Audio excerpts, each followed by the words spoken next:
The first couple of seasons of Misfits might be a good thing for you as well. Thank you. That's a show I've always wanted to watch. Um, The I don't UK feel one. good about the latter seasons of Misfits, Sure. but the first like 2, 3 seasons are some quality seasons. And also, you get to see Ramsey Bolton before he was famous as Ramsey Bolton, being another complete creep.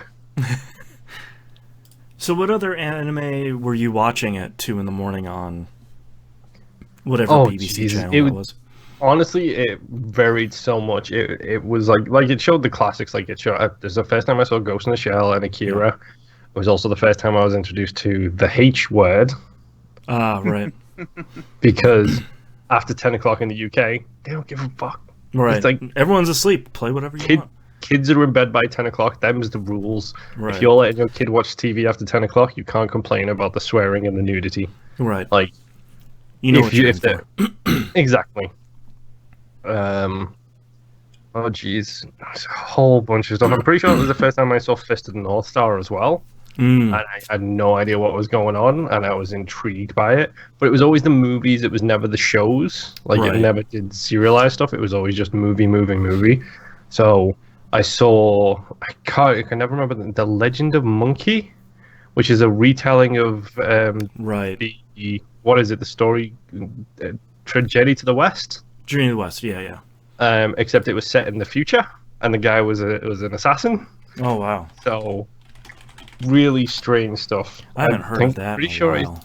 I'm pretty sure I also saw Golgo 13 movie on it as well. Forgot Just about like Golgo 13. they didn't care. It was like if it was a movie, if it was anime, they were just like, okay, this is what we're gonna air. Deal with it, kind of thing. Wow. I should watch Ghost in the Shell again. That first movie is so good. It's so weird. I feel like I respect it more and more the older I get. Yeah. Which means I see- probably should watch Standalone Complex again. I I really loved Standalone Complex when it came out. Not the movies. Standalone Complex was pretty good. Yeah, I liked the show. I didn't like the movies where they tried to like recap the entire season in like 90 minutes. You're also a big fan of Evangelion, and that's something I've just bounced off of. Where it's just like, oh. I watched the first episode again, and I was like, nope, I'm getting pulled right back in immediately. I can't do this again. I'll wait for the redub to come out, and I'll watch it again there. When's it supposed to come out on Netflix? Is that next month? End of June, yeah, I think. Because wow. I'm planning on watching the whole thing all over again. Yeah, I still really love the original dub, even though it's not great. So I'm very curious about this new one. Did you guys ever watch Outlaw Star? Yeah, I liked Outlaw Star quite a bit. For me, Outlaw Star, I knew about Outlaw Star at the same time that Cowboy Bebop came out. I know that they're not contemporaries, but Cowboy Bebop is a better show. Well, Cowboy Bebop is Cowboy Bebop. Yeah. You know, it's one of those things. Like for me, like I got introduced to the bigs, like not the baseball game, but you know the big names in anime because that's all that we got in the UK. Like Yeah. in order to have like that little DVD shop that had the sneaky little back section with the anime with the covers that were covered up, you had to be in a huge city to even have anywhere near that. Right. And I'm pretty sure we did have one in our city, but it was in the middle of our Chinatown, which is an area I never went to because I was terrified and a child. Right. So it was one of those things where it's like I couldn't go in there and buy them anyway. But like They the were stuff stupid expensive anyway. exactly. Yeah, and then like bringing them over to the UK, it's twice as much. So you're paying like $80 for 4 episodes. Well, even in the 90s, bringing them to the States, it was still hella expensive. Angel Eye, I think Cowboy Bebop is better than Outlaw Star.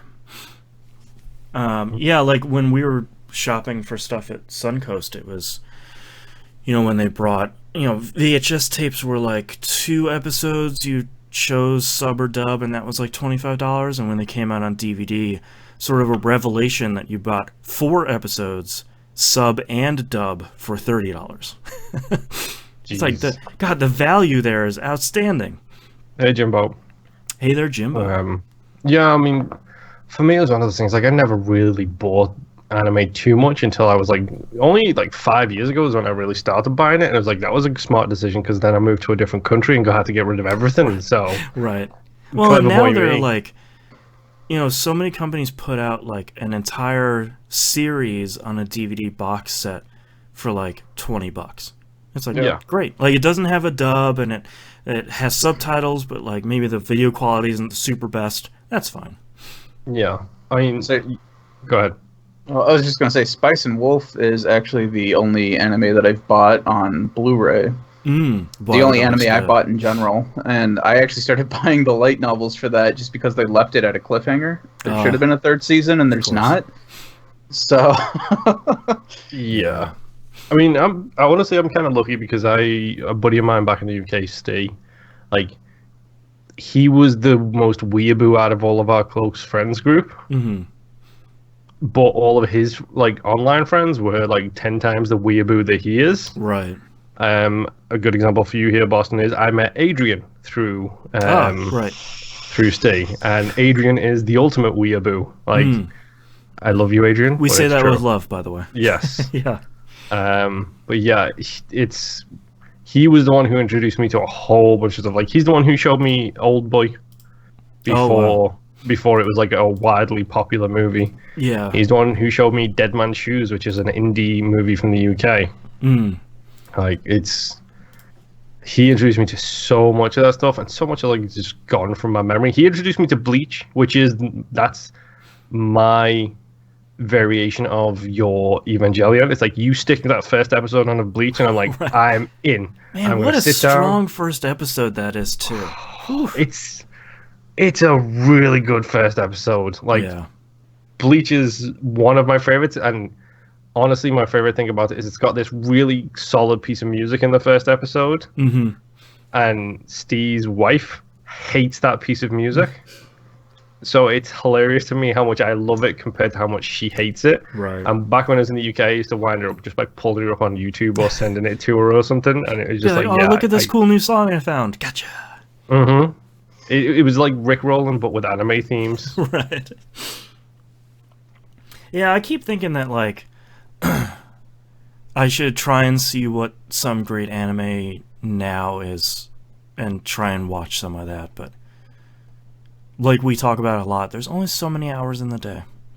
Yeah. Angel in chat asks if Old Boy is as good as the movie. I don't know, because I've only seen the movie. Like, the original movie, don't get me with any Western remake stuff. Like, it still drives me crazy that stupid guy got a stupid Oscar for The Departed, and so that thing ran so many awards, and it's a remake of Infernal Affairs.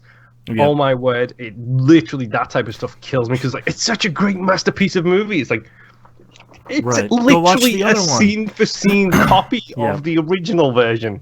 It's not my fault you Philistines can't watch something that's in a foreign language. Yeah, man. We were talking about for anyone watching during pre-show, we were talking about Legend of the Galactic Heroes, and it's from the early '80s, so it has a very distinctive '80s anime style. Only subs, no dubs, which is fine. But man, the number of people that absolutely refuse to watch anything that has subtitles is still baffling to me. Yeah. The only time I find it's an issue is when you're watching something that's heavy action. Yes. And there's a billion things going on the screen, and you're trying to keep up with what everyone's saying. But even then, I find that's very few and far between. Yeah. Yeah, especially nowadays. I feel like they know that people are going to be watching it in multiple languages. Yeah, less talking during the clashing of swords, please. Yeah. Unless it's like their move name. Yeah. Zangetsu! I really need to go and watch Bleach again now. I know. But don't worry, it's only like 400 episodes. It's like 700 at this point, dude. It's like, is it still going on? I don't know if it's still going on. I just know that I stopped apparently right when the show took up another huge uptick in quality. Like, the story just got even more interesting. And it's just like, oh, why did I stop right then? And then, of course, it got even better again and better again. The last episode aired November 1st, 2014. That was episode 366.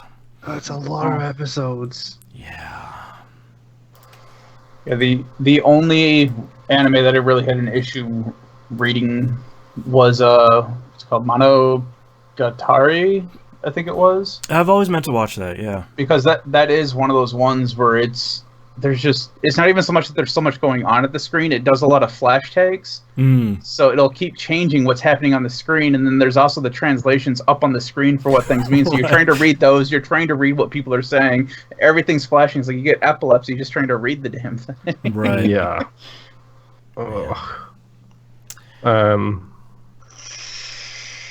Bleach was guilty of that too, where it's like trying to explain what a death god is, and like it's got the Japanese and the English translation and what that means and everything like that. But Bleach did that thing that so many animes do so well, where it's like a woman draws like a kid's sketch, like with cartoon crayon drawings. I love that. It's like, this is what happens, this is the explanation, and I'm showing it to you, and then gets told off for like drawing it like a kid. It's like, why are you explaining this to me like I'm a child? It's like well it's not for you, but sure. Yeah. All right. Are you guys ready to get started? Yep. Yeah. Ish. Got it. All right. Let's get started in 3, 2, 1. Welcome back to another episode of That Video Game Podcast. I'm your host, Boston, and joining me as always is Moonpeer. Hello. And the Nymph. Hey, how's it going? Quick programming note here at the beginning. Just talked about this on We Rogue Like It. It also applies to Game Club. I have shared out the master spreadsheet for our Game Club backlog of games. We need your help to suggest more games to us. I'm sure there's a whole bunch of really great stuff that we have completely missed on the list. If you'd like to find the list, go on Discord, go to the Game Club channel. On the channel description is the link. Go hit it up. Go let us know what we missed. I'm sure there's something great out there that you love that we have not yet played. Yes. So go check it out. I think that's it. So let's get started, Moonpeer, with what you've been playing. Okay, so something briefly mentioned in pre-show and in We Rogue Like It.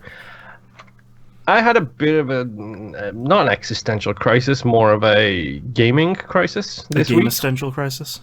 Yes. Yeah. Where I literally went through I just wanted to buy something new, and I was like, do I want to buy Sekiro? Do I want to buy Plague Tale?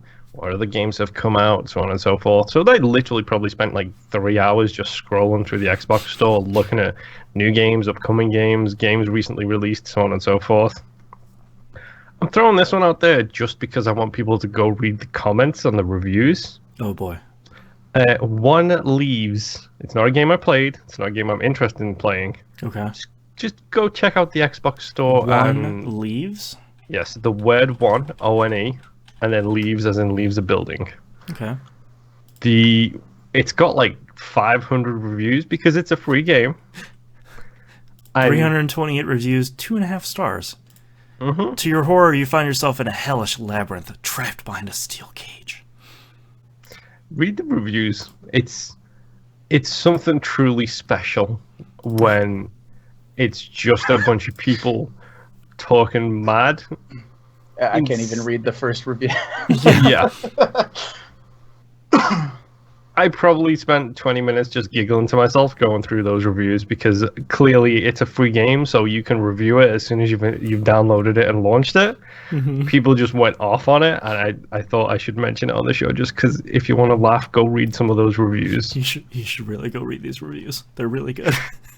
It's something truly special. Yeah. It's one of those kind of... The reviews are probably better than the game, to be honest. Yeah. Go check it out. So good.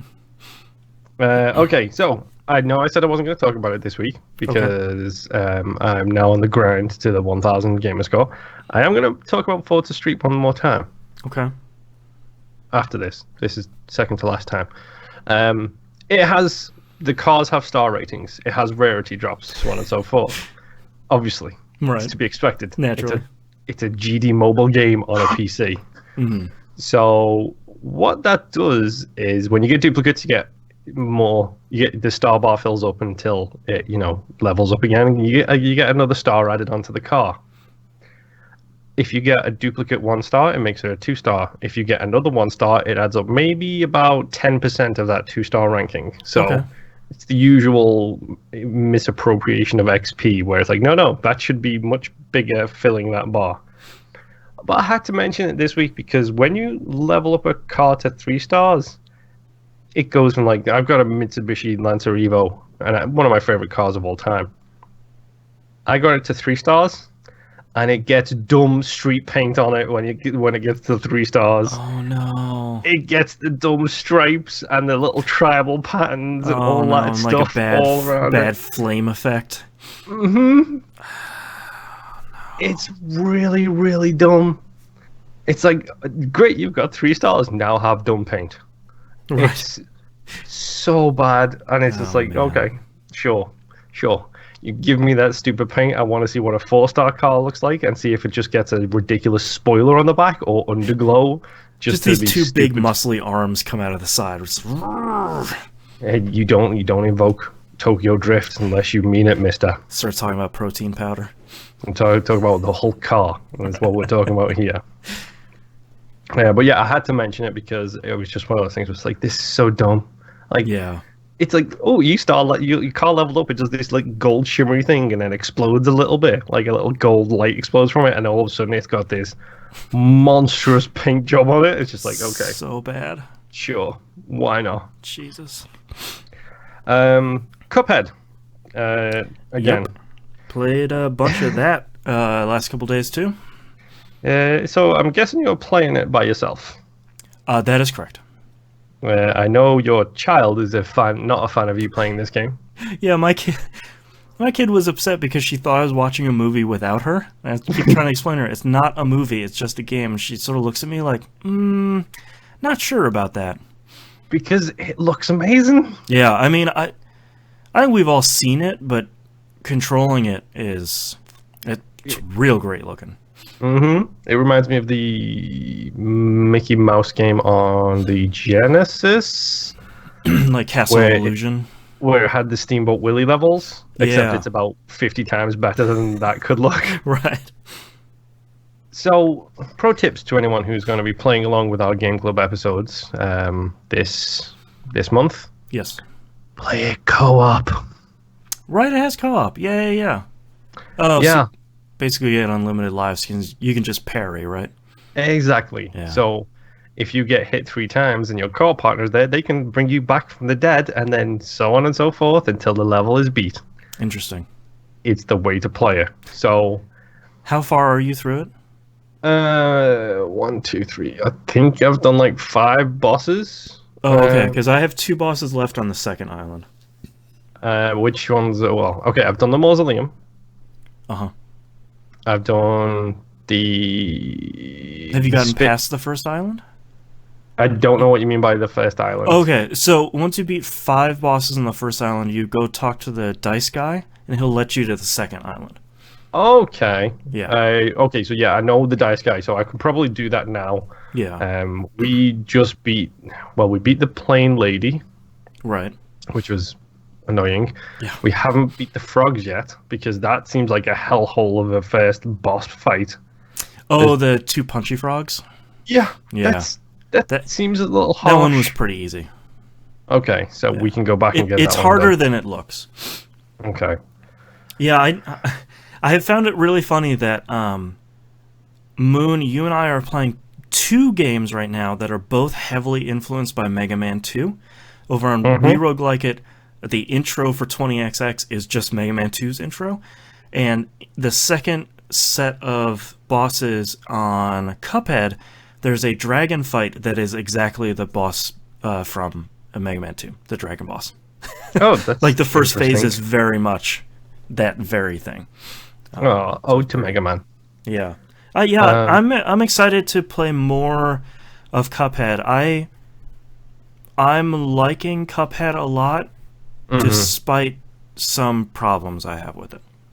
How ridiculously difficult it is? No, so far I don't think it's really that difficult. I think the first set of bosses are really easy, the first 5. I think the majority of the second set of bosses are really easy. My big problem is, and can see it coming from a mile away. That the what they do with the second set is, like, the first boss that really started giving me problems was the genie. Okay. Because the boss fight is so long, and so is many it also those... because he won't stop singing Wild Wild West? That'd be great. Oh yeah. One of my problems is I don't think the way to ramp up the difficulty in this game is to make boss battles longer. I think that's less fun. I would rather them be more mechanically difficult. Yeah. I think that's more fun as opposed to having to play flawlessly for longer. I don't think that's as fun. Yeah, it's something we ran into with the stupid the plane level, the first plane level. It's just like, that seems so long. Yeah. Like, it's ridiculous how, like, it's like 5 or 6 different forms she goes through, and it's just like, enough. Yep. Already, please. Yeah, same with that genie that genie fight. There's like 4 or 5 different forms, and like a side-scrolling portion, and it's not. To me, that's not where the fun comes from, and I'm worried that once I get to the third island, that they're just going to be longer fights, and that if that's the case, that'll be pretty frustrating. Yeah, no, I'm not looking forward to that. Yeah. But yeah, no, we got to the pretty much, we cleared out the first island with the exception of the stupid frog people. Yeah. And picked up a bunch of the coins, so we're spending that stuff in the shop. Still basically experimenting to figure out what we like as our builds. Because I'm playing this with my wife, who is 100% not the type of person to play this kind of game. Yeah, Does it make it better for her because it's co-op? Yes. Okay. It's very much we were talking about it yesterday. It's very much the Elite Dangerous effect, which is, she took one look at Elite Dangerous and was like, nope. See you later. And then I think it was one of my first times coming over here to spend time with her. I sat there and I played it in front of her for probably about 6 hours, like over the course of a couple of days, like a couple of hours here. This is how easy it can be when you know what you're doing. It's very intimidating at first, but when you know, it's relatively simple to go in and do this stuff. And after me, I believe she referred to it as me baby stepping her in, where it's like stage 1, stage 2, like these are the steps to get into this kind of game. Right. Like, that helped a lot with Elite Dangerous, to the point where I'm pretty sure she's played it more than I have. Right. And with Cuphead, that helped a lot because there is no real punishment in that game now. Like, if she dies, I can try and bring her back, and then if I die, then she can try and bring me back. And then if it doesn't work, it doesn't work. Like, we're just taking it as relaxed as we can be throughout the whole thing. Yeah. And it was one of those things where, like, the plane fight got right to the end and she died. I couldn't bring her back, and then I finished the level, and then I think it was the stupid plant level. I died and she finished it, and it's one of those things where it's like, oh no, it was the giant blue blob. Yeah. I died right before the final stage on that, and she took that final stage, ran with it, and cleared the whole stage, and it's like, great. Nice. Like, it's one of those things where we can give each other the little boost to get ourselves over the finish line. It's working out pretty well playing it in co-op, so I'm looking forward to probably a huge in-depth cover of that thing in the Game Club episode, because the art style is amazing, if problematic history. Sure. Which so far has not been displayed in the game itself, thankfully. Yes. So we'll be curious to see if it actually ever brings up that style, or that issue with that style. But so far, Cuphead it's not as hard as I thought it was going to be, but that could be because I've essentially playing it on easy mode with my wife.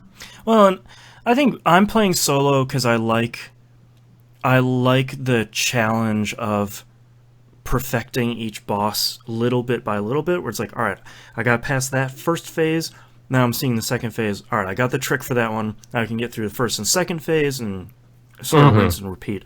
I think it's difficult, but I don't think it's anything on the level of being impossible, or like it I think a lot of people have painted this as like a bullet hell shooter where it's like you have one pixel and you got to stay within that pixel and there's 50 million things. It's really not that bad. It's just pattern recognition and holding down the shoot button. Yeah, but we're all getting old now, so that gets harder every day. Yeah, I mean, I'm very much sticking to the rule of I'll play as long as I can until I start getting the yips, and then I'll quit. Pro tip as well: change your controls. I tried, and it doesn't work for me. I switched out. I'm playing it on the Xbox, so I switched out shoot to right trigger and lock to left trigger. So my fingers are completely free for jumping, evading, and using supers. Yeah, I tried doing that in between my joint problems because I get a lot of problems in my fingers when I'm holding triggers down. And I'm telling you, man, it's the DualShock. For some reason, no, I'm playing on Xbox One. It's not on PS4. It doesn't work for me. For me, part of what I find has been successful for me is actually holding down X and jumping with A and using all the other buttons has worked pretty well for me. So, yeah, which is weird. I mean, to each their own. That's the beauty about fully customizable controls. Like my wife was showing off that she was using her under paddles on the Elite controller for the jump. Like she was just using that to do the jump motion, which is like clever girl kind of thing. It's like I didn't even think about that. I spent $150 on this controller, and I don't ever think about the paddles until it comes to stuff like Elite. Right. But yeah, Cuphead. It's interesting. Much more detail to come, I'm sure. And we have a full breakdown eventually. Okay. Played some Dead by Daylight. Got a couple of really good rounds in. Myself, my wife, T-Bomb Rocks, and Brainies from the community all jumped in on Friday night. Nice. I think. And we all just chilled out. Dead by Friday. Played a couple of rounds. Had a good time, had a laugh, constantly made fun of T-Bomb Rocks for exactly how much he was making the generator explode by failing the QuickTime events. Which just couldn't get it down. No, it was just hilarious. And then, I love you, T, but you can't be blaming me for stuff which is clearly not my fault. Like, no, that wasn't me who blew up the generator because I didn't even have a QuickTime event at that point. It was you. It was 100% you. We know who blew up the generator. Yeah, exactly.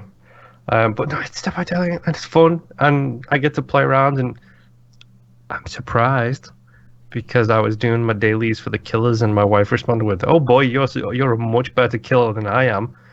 Is that a compliment? I would take that one. Yeah. Because that's a 50-50 one for me. It's like, you're more likely to snap or you're really good at this video game. It's one of the two. I can't tell. I mean, certainly out of context, not a compliment. Yes. 100% agree with that one. But no, it's a fun game. And you know what? When we had all four of us in, when I play solo with pickup groups, it's like, if I get anywhere up to 10,000 blood points / XP, I am perfectly happy with that. Rolling around with a group of four of us all talking and communicating, like you're rocking 25,000 blood points each game. Like wow. It's a huge difference in the speed you can do things. Rob did have to drop at one point, and so we ended up picking up a rando who started out. It was one of those special moments in online gaming where it's like, this guy has the potential to be a solid person to add to my friend list and play games with. It's like, oh yeah, he played really well. No communication. He played really well. So I sent him a message saying GG. And then we all decided we've got one more in us. So I sent him a party invite because he sent me one. I sent him one back. Pulled him into the group. Was like, look, we're gonna do one more if you want to join in. He's like, yeah, cool. I've been banned, so I'm talking to you through my Xbox app on my phone. Okay. Which is always a good sign. One red flag goes up. Yep. The trifecta will show up eventually. I'm playing as David, so I'm doing the no matter, so you're always injured no matter what. Right. But I'm doing it for multiple reasons. Number one, it's kind of in his perk base to do it that way. But number two, there is an achievement for healing people while you are injured. Guess how you're going to grind out that achievement? The easiest way. Start injured, carry a med pack, and heal everyone you can. It's fine. Right. I'm working my way there. Immediately, he starts ripping me to bits for using a no mither perk. And it's like, dude, Come on, man. I'm hunting achievements. You don't have to tell me I only take one hit to go down. I'm aware. I have played this game before. Also, like, you're in a 4-person party, so you already know how to communicate around this. It's not really a handicap, but it's you start at a little bit of a disadvantage. And it's like, that's fine. That's the way I'm choosing to play. So the second red flag raises. And then the third red flag is basically just telling people off for doing things not appropriate for the way he wants to play. It's like, you were really, really nice when you joined the party, really good communicator, you play the game really well, you're good at teamwork, you've got some skills, and then you just keep smack talking and backseat gaming. Right. So, I'm done. I don't care. Wait until you hear about my interactions with pretty much the same dude this week on my end. I wonder if that's a Destiny 2 player, because that sounds like a Destiny 2 player. It sure was, man. But yeah, both my wife and I, and I'm sure T-Bomb got the same thing, which is we all got that notification saying this person is now following you. It's like, great. Oh no. Oh no. Hit the cancel button. I don't need him knowing when I'm playing Dead by Daylight, so he can yell at me for not using the exact correct perks according to his rule of law. Just block him early. Yeah, it's gonna happen sooner or later. Yeah. But my final game this week, and one which I'm pretty sure is not one that made Boston feel too good. Oh god. I'm still playing Descenders because, oh boy, do I like that game a lot. Now, Boston, tell me all about how much you want to throw up.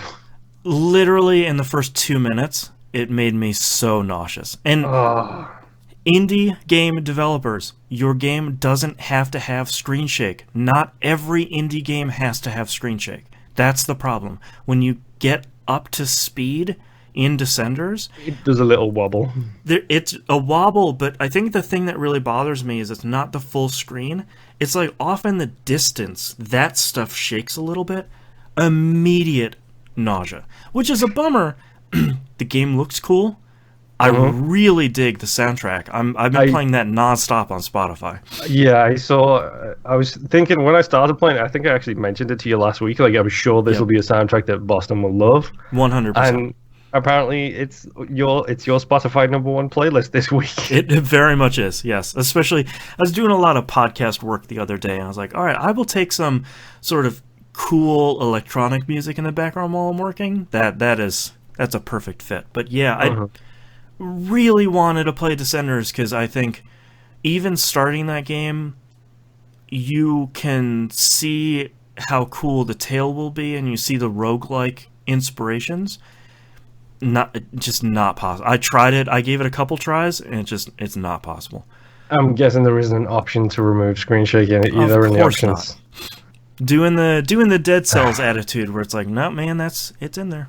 Yeah, that sucks because honestly, I genuinely am enjoying a lot about this game. Yeah, I got a whole bunch of flags this week which attach to the back of your bike. Perfect. I got a pinwheel for the front of my bike, which I think I talked about last week.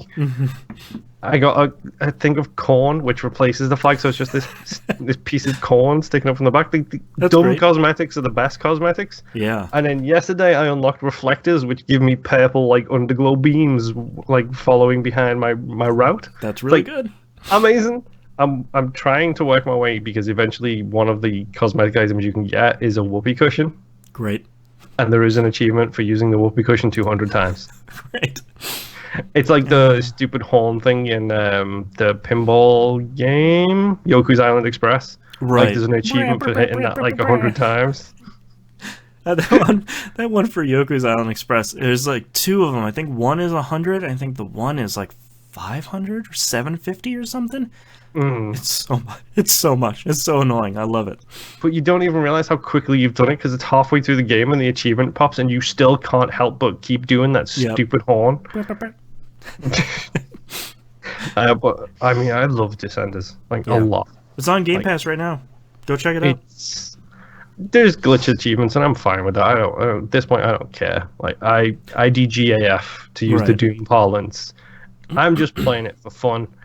It's a very, I mean, you heard the music. It's a very zone out, chill out kind of game. Yep.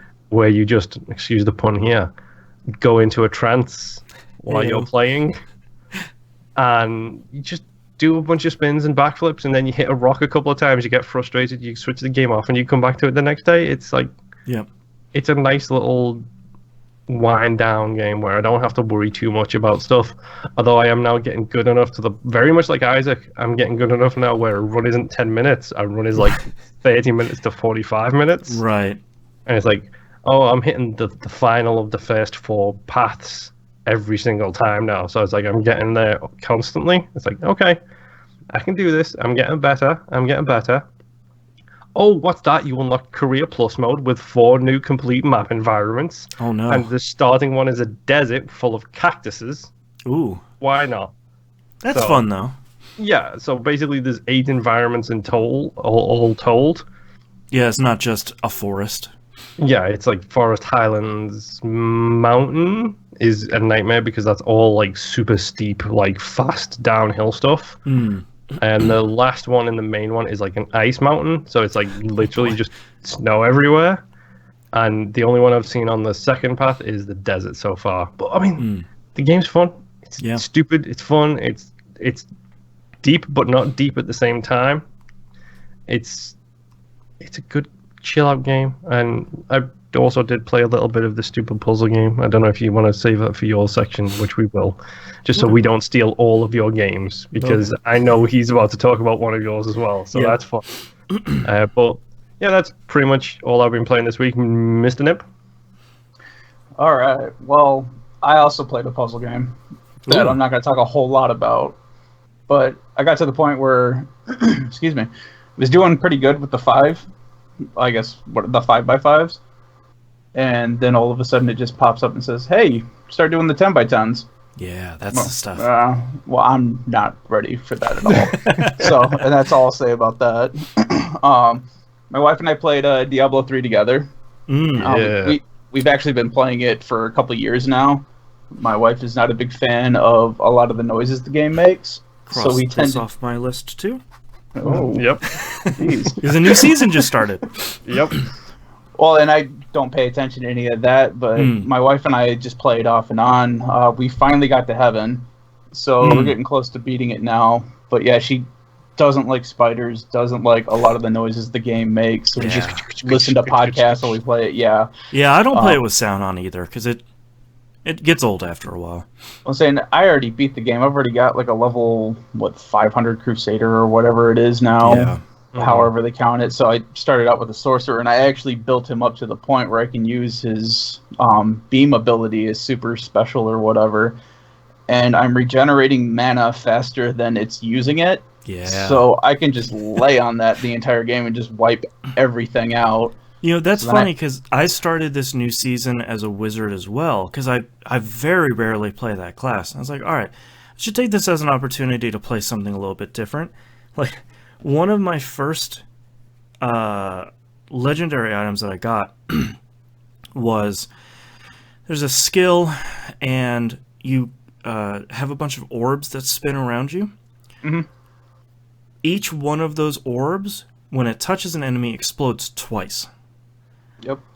I am this like crazy melee mage that's just running into fields of enemies, and they are all exploding all at once, and it's really fun. Well, so I kept all of my abilities ice type. That way I can freeze up, because my wife is playing as a barbarian because she just wanted to be in the thick of it, just hitting things. Yeah, keep hold of that spin button and just keep spinning around, hitting everything. Yep. So I'm basically just there to help as support, and I can wipe the floor if I want to, but I've already beaten the games, and I want her to have fun with it. Yeah. So if we get like a horde of enemies, I just have this one AOE attack that just freezes everything, and my normal ice attack can freeze one enemy at a time. Right. All kinds of, and she actually just got this weapon when we played, where it creates what I just call shadow babies. They're like they're clones of something, and whenever she does critical damage, it spawns one of those. And I was super tired when we were playing. Like, I was having problems walking in a straight line. I kept leading us backwards because I was like, oh, this doesn't look familiar. I'm like, how did we end up back on this level now? I'm just following the shadow babies. Yeah. Well, she just got the weapon, she equipped it, and all of a sudden she had like 5 or 6 of them. So I'm trying to kill them. You can't damage them or anything. Freaking out what over is going on? And then she's like, "Oh, I just equipped this ability that does that." And I'm like, "Oh my god! So at least good. let me know." Man. The next game that I played was Dauntless. Yeah. Really quick, sorry. go ahead. The Diablo season, this season, is it a special mutated season? Because I saw you talk about treasure goblins, and I need that Chivo.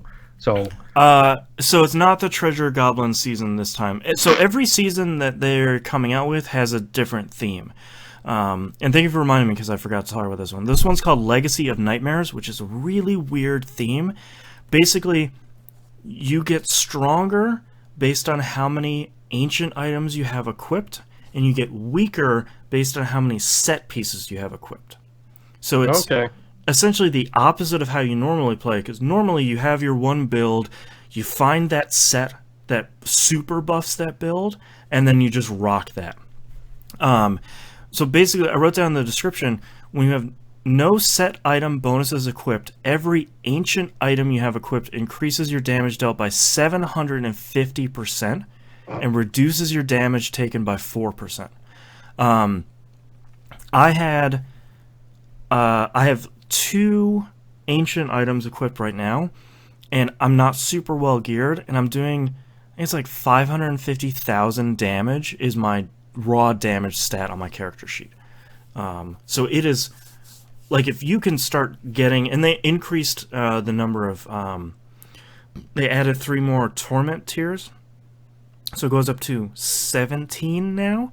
So if you really want to farm those ancient items, like, you can get pretty crazy. So, and I just like playing Diablo, so like starting back over as a character I don't play in a season is fun. Yeah. What's the treasure goblin achievement? I was gonna ask that too. I think you've got to kill like either 250 or 500 of them over the course of your characters. I'm like 60% of the way there, but it's like I don't really want to sit there. Like I've only got like 3 achievements left in the base game. Character to level 80. I've already done. Oh, sorry, every character to level 80. I've already done the level 80 character on hardcore mode because I'm insane. Yeah. And the treasure goblin one. Everything else is just achievements. Is the DLC stuff. A recommendation of a way to probably get that a little bit more easily. The Nephilim rifts in adventure mode. Treasure goblins seem to show up there a lot more frequently. And all you have to do is just kill enough enemies to raise the bar to 100%, and then kill the boss. And you can just kind of keep doing those over and over and over again. Getting those sweet keys, so then you can do the stupid other rifts, which you use the keys to open the other rifts. Yep.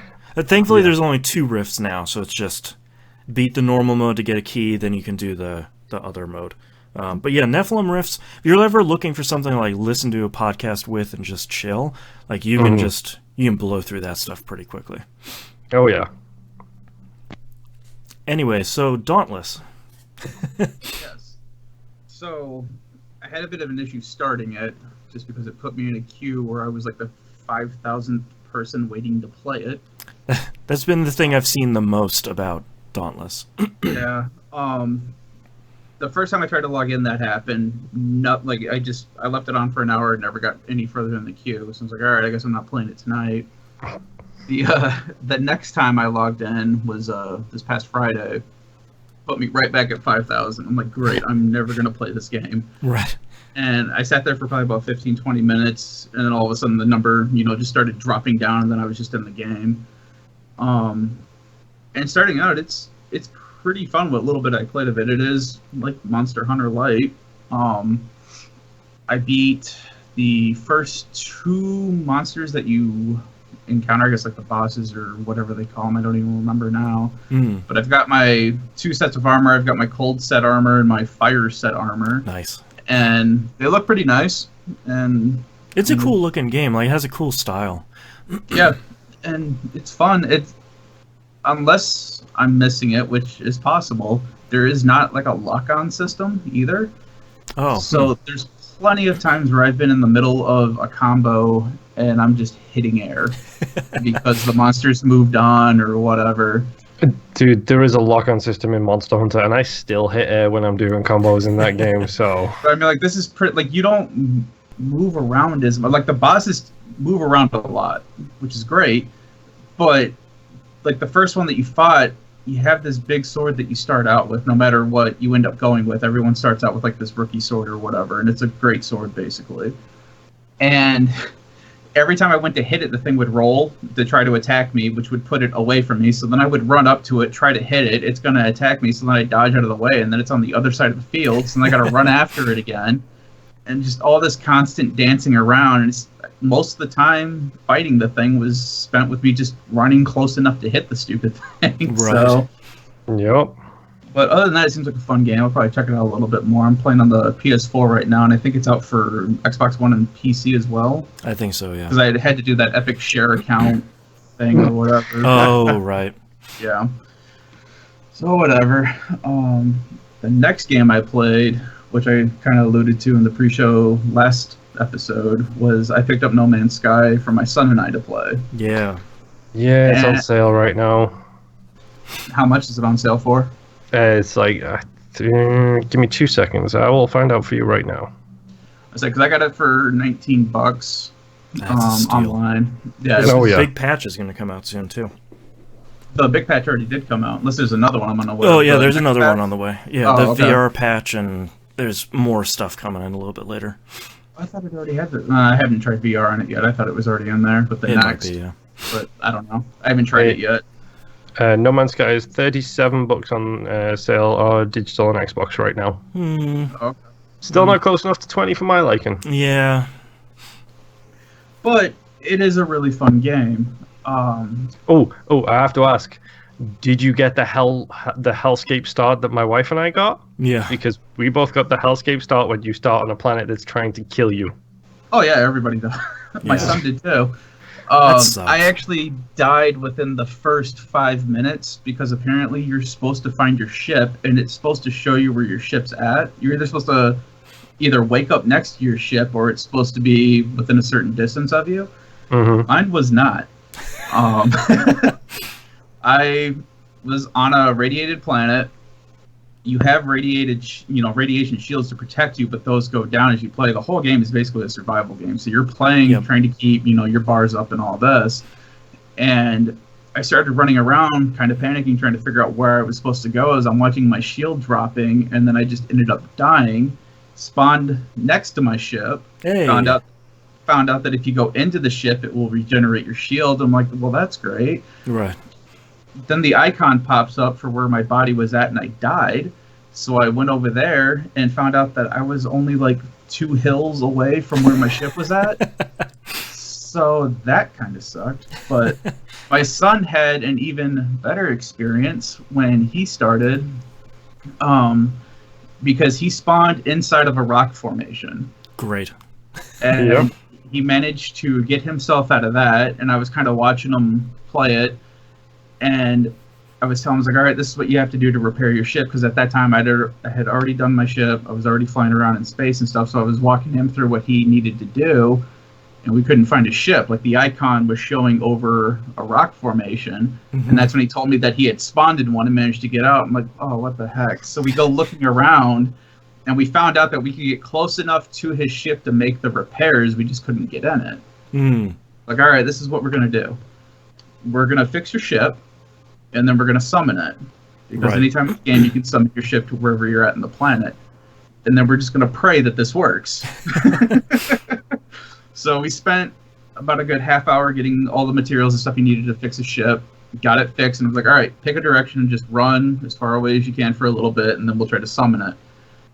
And does that, go to the thing for summoning the ship, and like nothing happens for a couple minutes. I'm like, well... I guess you're screwed, man. You're going to have to start over again. Yeah. And right after I get done saying that, his ship just, like, falls out of the sky and lands. And apparently that's not a glitch either, because flying these ships, anytime I've had to land, these things don't come in slow. It's literally, oh, it's time to land. Drop. Yeah, they are always moving hot. Yeah. Yeah. So... we got all that figured out. We started building our bases and stuff. We were playing co-op, which we had an issue with that where we had lost internet connection for a brief period of time, and then it wouldn't let us co-op all of a sudden, where it still showed that there was 2 people in his game, which you can have up to 4, but it would not let me join the lobby. Oh, weird. So I logged out of the game, logged back in, wouldn't let me do it, shut my PlayStation off, turned it back on, wouldn't let me do it, had him do the same thing, log out, shut it off, couldn't do it. Logged in this morning, and we still couldn't do it. And so finally, just out of the last thing I could think of, I was like, well, throw me an invite, and let's see if we can get in that way. Because he could come into my game, I just couldn't go into his. And he threw me an invite, and it let me in, no problem. And now we can keep going back and forth. So I don't know what the hiccup was with that. Angel Eye in chat says, can you run into other peeps yet? Yeah, they added that a while ago. Yep. You can just run into people out in the world. Yeah, my son ran into a random person who was on the planet that he was on. And the guy was really cool. He was just showing... they weren't talking or anything, but he was just showing them around on his base and stuff. And my son was just kind of running around, checking things out. Yeah. But after that... My son and I have kind of started an arms race in a weird way. We're not... Yeah, this is going to go well. Yeah. Well, I don't know if we can fight each other, but I'm trying to stay ahead of him because he's got more free time than I do. Right. And so far I've been pretty successful at it. I've got my base pretty much built up. I've got almost all the people that you need, because you have to find these people to help build things and all this stuff on your base. And he's just now starting to do that. But the little bugger came over to my base one time, and I'm trying to make this really hard to make material. And as it's going through the refinery, he walks up and just nabs it, doesn't say a word. And I go walking back because I'm like, all right, cool, this should be done by now. And I look, and there's nothing in there. I'm like, where did my stuff go? Wait a minute. And I can hear my son in the other room laughing. I'm like, what did you do? He's like, I got it. I needed it for something. I'm like, no, that was not for you. So I went into his base and started disassembling his stuff. Oh. And he started to get mad. And I was like, you give back what you took from me, I will give back all the stuff I took from you. Right. That's how hostage situations work. Yeah, so he eventually coughed it back up, and I gave him back all his stuff. And then he asked me to make some for him, which I did, because I'm further along than him, and it's a pain in the butt to make this stuff. Yeah. So yeah, I think he may have learned a lesson that I am not above ruining another person's base. Not to be trifled with. It's so interesting that you guys are doing the base building stuff, because, man, I hate that stuff in No Man's Sky, and that's the last thing I ever want to do in that game. Yeah. Well, I thought that was all part of the main mission tutorial stuff. Right. And so I got to this point where I had to get a scientist for my base, and he was in another star system. And I did not have the means to go from star system to star system. Right. So I'm reading all this stuff online, and everyone's like, "Oh yeah, you just get the warp core for free." And I'm like, "No, you do not. Just I fill don't up the warp have cells." it. Yeah. So then come to find out that I've been doing side missions this entire time, and that if you continue on the main mission, then you will get a warp core for free. Yep. It was like, oh, okay, that makes sense. So then I had to, continue on with that, and I have my scientist now. And my son started running into that same thing too, where he was his scientist also showed up in a different star system. So I was walking him through how to, get the warp core, how to make your warp cell, how to get, antimatter and all this fun stuff. So the game's a lot of fun. It takes up a lot of time. Him and I played it a good chunk of this week. Mm-hmm. Just helping each other out, trying to figure things out, wrecking each other's bases. So just out of curiosity, you didn't name your son Oedipus, did you? Because that might go down some really dark paths if you did. Yeah. No. Okay. The funny thing with his base, though, too, is that he's naming all of his stuff, like Batman stuff. Awesome. So his base computer is called the Bat Computer. His base is called the Bat Cave. That's really good. So, whatever keeps you happy. Yeah. So, and then the last game that I have played, which I know Boston was playing, so I'll start it and he can finish it. It's a nice little handoff. is the Technomancer. Yeah, Technomancer.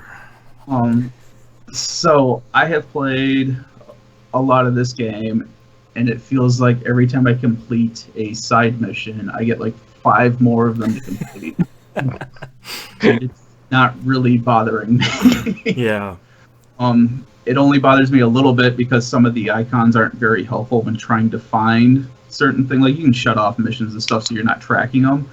But every time I go back to the main city, the thing's got like 3 different tiers, and it keeps telling you, oh, if you take this route, you'll get to your objectives. Like, all right, I go to that route, and it's like, oh no, now you gotta take this other exit to get to this other section of the city. And it's like, well, why didn't you tell me in the area where I had access to go to both levels? Now I have to go back to the mid-level to go to the lower level, and then you get there, and it's like, that's not even right either, so... And God, the maps are huge in this game. Mm-hmm. Oh my God. I did find out, though, that if on Xbox One, if you hold down the right trigger, it will pop up a map, an overlay, so that you can look at the map while you're running. Oh, so okay. That has helped me a lot. Wow. But it's still a pain sometimes to it's still a pain to travel sometimes, just because of all the little twists and turns that game has. And there's no real run button either, right? If you hold down A on Xbox, you do sprint faster than just walking. I'll have to try that. So, yep. Technomancer is really weird with the tutorials, because some stuff it's more than happy to tell you in exhaustive detail how to do stuff, but then like opening an overlay map, it's just like, nah, you're good. We won't tell you that. Well, and sometimes too, you'll get quests. Well, it will give you the icon on the map. It's like, oh yeah, this is where you need to go to do this thing. Mm-hmm. Then you do another quest, and there's no icons anywhere. Right. And the only description you have is talk to Anton. All right. Right. Well, where's Anton? Right. I don't remember where this dude is. That's a secret. Well, at this point, I had not met him before, so I didn't even know who I was looking for. Ah, right. And like I said, you've got 3 levels of this massive city to explore, and you're like, I don't want to go wandering around aimlessly. But then all of a sudden, it's like, oh, hey, there's another side quest. I'll just do that. And then eventually, you just run into Anton doing a different mission because it happened to end next to him. One of my favorite / corniest things about Technomancer that I didn't realize, when you get basically knighted and you become a Technomancer, your last name suddenly becomes Mancer. Yep. So there's a bunch of dudes running in that was like, my name is Alex Mancer. It's just like, this can't be real, right? And it's like, nope, your name is now Zachariah Mancer. It's like, please, no, please, you guys cannot keep doing that. It's even better with random people in the street who are like, Mr. Mancer, can you help me? Right, it's like, no. I may have to, when I create my character, just call them Dancer. Dancer Mancer? You don't get to choose the name. Your character's always named Zachariah. Oh, come on. That's right, yeah. Yeah. Yeah, man.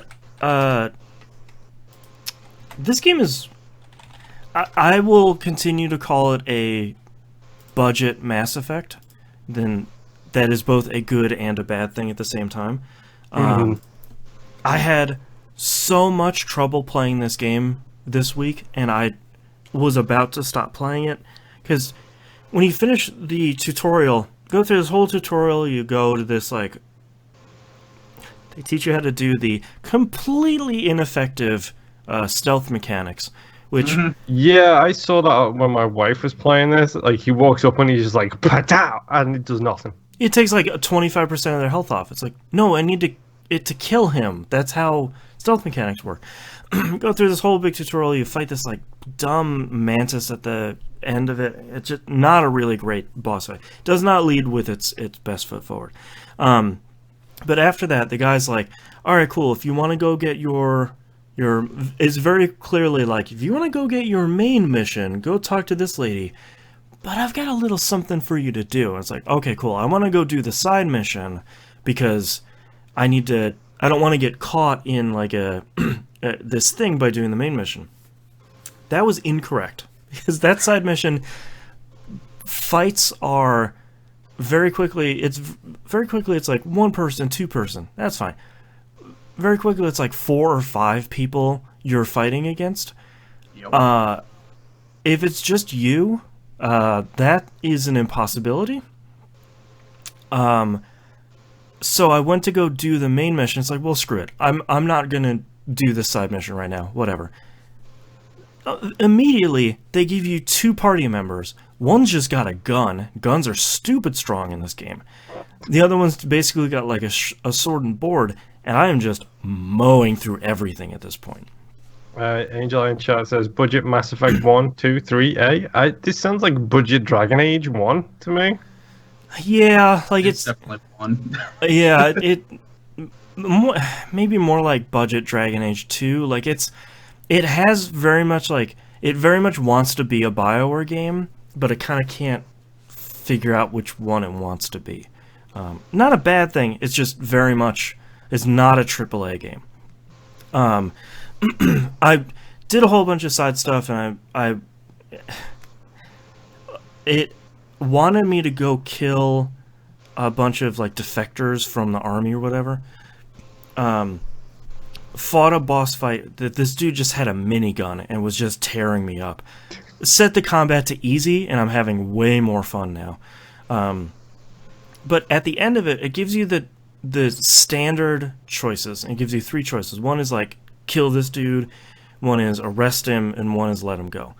So first one I tried to pick, because when you get those 2 people in your party, they have like an alignment on them, and the alignment to start out with is suspicious, and it's in red. It's like, all right, cool.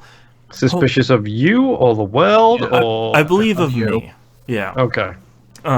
Because they're in like the same military group you're in. There's a lot of lore.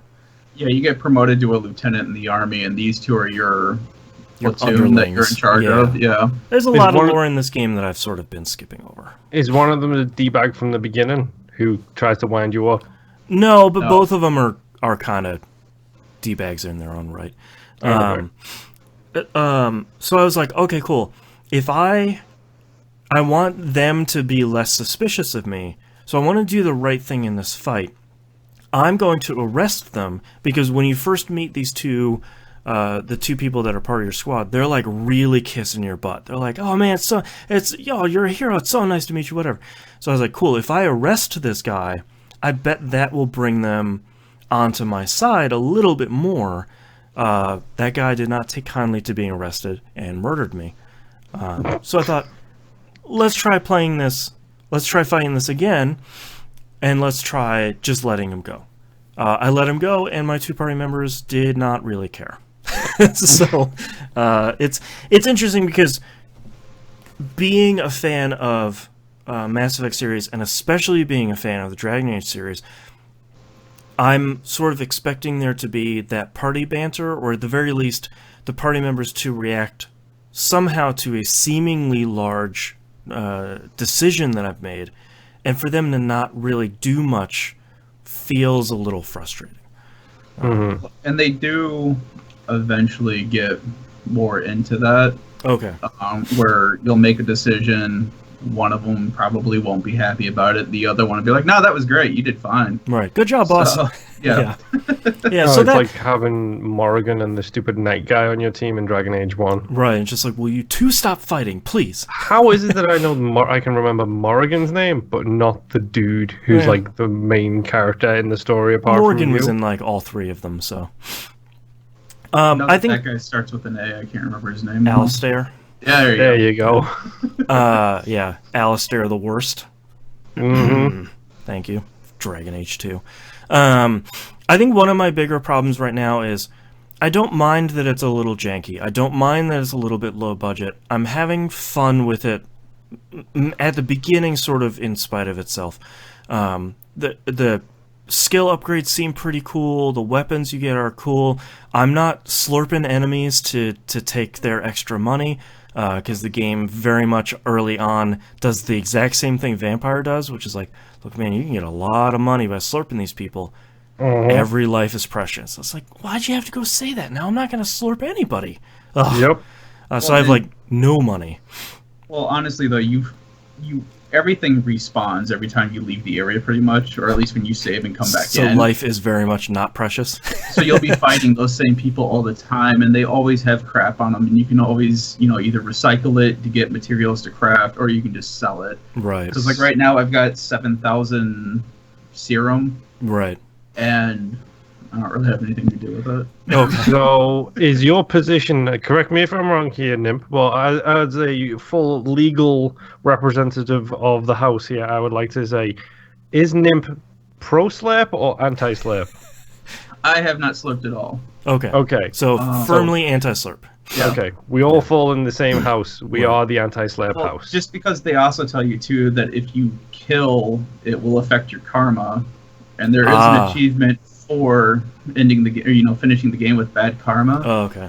What I tend to find with a lot of games that if you play, I guess like the bad side first, you end up losing out on a lot of story elements. Yeah. Mm-hmm. So that's why I tend to always play as good first, and then my second playthrough, I always just beat the living crap out of everything. Right. Yep. I am Yeah. looking forward to my vampire run where I go through and murder everybody. Yep. Yeah. I think one of my bigger problems right now, on sort of a mechanical level for for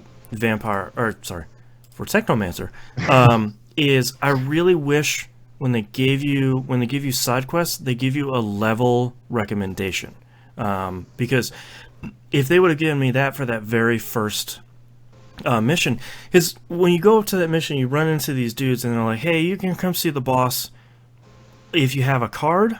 If not, get to stepping."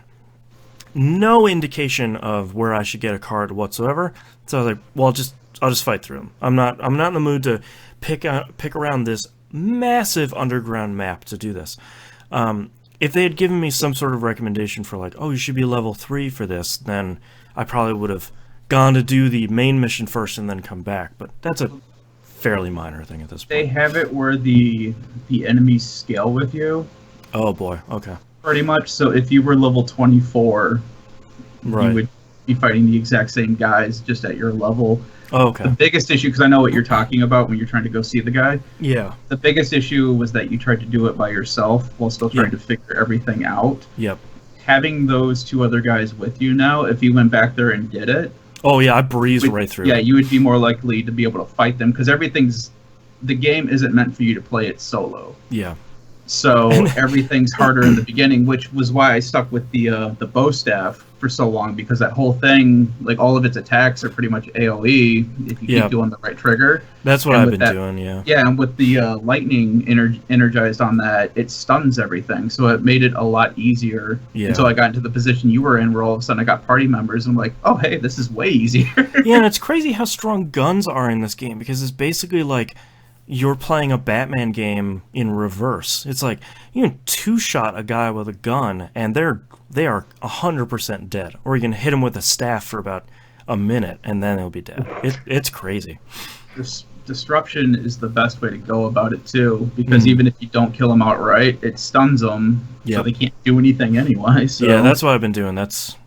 I like Technomancer, even though it's not really a great game, especially at the beginning. But I want to stick with it because I feel like it's one of those games that if you stick with it and you start building your character enough, and like you start getting enough party members that work really well for you, I feel like at some point it's just gonna 100% click and be like, cool, you just need to get through like the first 5 hours, it's really bad, get through the first season of Parks and Rec, and then the rest of it is really great, that sort of thing.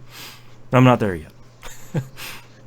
Yeah, I did find out though too, when I was trying to look something up, apparently this is a sequel. Oh, really? There's a game that the company made called Mars War Logs. Oh boy. Which I found on Steam. It's like $14 now, and I think once I beat this, I might get it on Steam and check it out. Yeah, I'd be curious to see how far they've come. Yeah. Yeah. That was your last game, right? Yep. I played a little bit Destiny 2. The season is ending, and I'm sort of done with everything in this season. I'm just sort of wrapping up the last couple little bits here. I finally finished, me and my two new Destiny friends, we finally finished the third week of the 0 hour stuff. I really like the exotic catalyst for Outbreak Perfected. I think it turns the gun into even more of an ad clearing machine. I know a lot of people have been pretty underwhelmed by it, but that's fine. Not every gun needs to be the best gun in the game. Oh, I'm guessing these are all also a bunch of the people who are like, it needs to be good in PvP or it ain't worth nothing. I mean, the good part about Outbreak Perfected is it's really good in both. I do get frustrated with those people where there are guns that are good only in PvP, and there are guns that are only good in PvE. There are some guns that are good in both, and that's okay. You don't have to use the same loadout for everything, and if you're like me and you have one loadout you like that works for both, that's cool too. So, whatever. Did get the ship reward for 0 Hour. Was it the ship you wanted? No. It is by far the most hideous looking ship in Destiny history. Easily. It is horrifically ugly. It is outstanding to me. I'm not mad like that this is the reward. It is so ugly it's hilarious at this point. Are you just disappointed maybe? Not really disappointed. It's like I'm so baffled it's funny at this point. It's so surprising to me that they did a very similar thing with the Whisper quest, where you did this thing over 3 weeks and you got a ship schematic. Got this really cool like stealth bomber take-in looking ship that had like that shimmery blackness on it. Super cool ship. This looks like a literal garbage truck. Like it's so bad. And it's a real bummer that this is the reward, because it means that most people probably won't do that puzzle now. Which I don't blame them, because either you can do that puzzle for 3 weeks, or you can just run the heroic version for 5 weeks, and then your catalyst will be done. So, but I had my own really fun, angry person on the internet story this week. Sadly, I'm not the only one that ran into it this week. So I'm working on 3 PvP pinnacle weapons right now. And for anyone that doesn't play it, basically you'll get a quest line. They have some for PvE and Gambit and PvP, basically all the modes. And it's meant for you to work on it the entire season. Like the Gambit one was like, you have to play 50 matches and you have to get like 1,000 headshots and some other stuff. So it's something you're not really meant, community, not something you're meant to grind in a weekend. You just play a little bit over the 3 months. So I'm working on 3 PvP ones, and I've gotten to the point where I just need to get the ranking in competitive to finish up 2 of them. I've been playing solo competitive the entire season. Someone started doing the math that if you at least win 1 and lose 2 every week, you're making progress on points. Because if you play three matches and you don't quit out, you get bonus points at the end of the week. So I've been doing that. And I've been doing okay in competitive. So I by the time that this weekend, is like Thursday rolled around, I was at between like 18 and 1,900 points and need to get to 2,100. I could not get past that 2,000 hump. Like, no matter what, I would win 1, I'd lose 1. I'd win 2, I'd lose 2. Like, I'm just staying at that point consistently. So I said, the season ends on the 4th. So, sort of out of time to do this. I said, all right, let's get a group together. Let's see if there's a bunch of people running it online. Let's just hop in and let's try and do the thing that you were doing with Dead by Daylight Moon, where it's like 4 of us communicating, we will guaranteed do better than we would if it was just 4 randoms. Yeah. So I find this guy that's playing, and he's looking to just play for the rest of the day. It's like, great. At least you'll be there for a little bit of time. We very quickly get 4 people together that all sort of are on at the same time. We're doing really well. And by really well, I mean the enemy team has scored 50 points. We have beaten them at 100. Like, we're winning by double, typically, if not shutting them out. This dude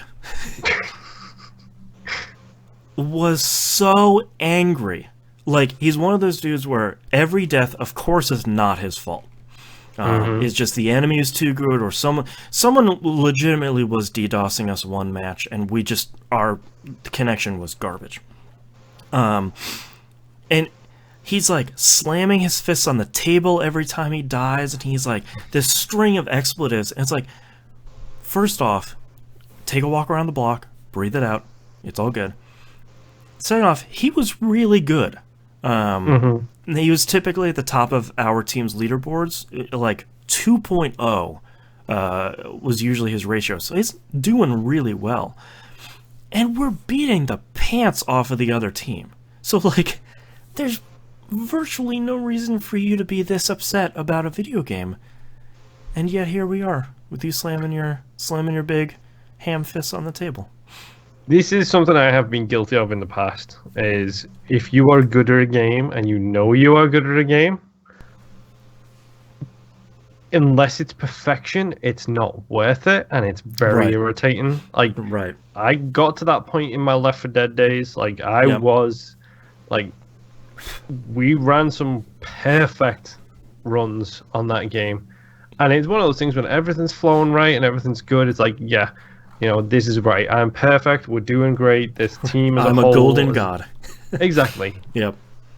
But then when things too, where it's like you know when you're sucking, and you know you could do a little better, and then it's just frustrating. Yeah, that's the bit that usually makes me angry, is when it's a case of I know I can do better, and I am not able to do that right now for whatever reason, whether it's the yips or you're having a bad day or just something's not clicking. That used to be the thing where I would get so frustrated.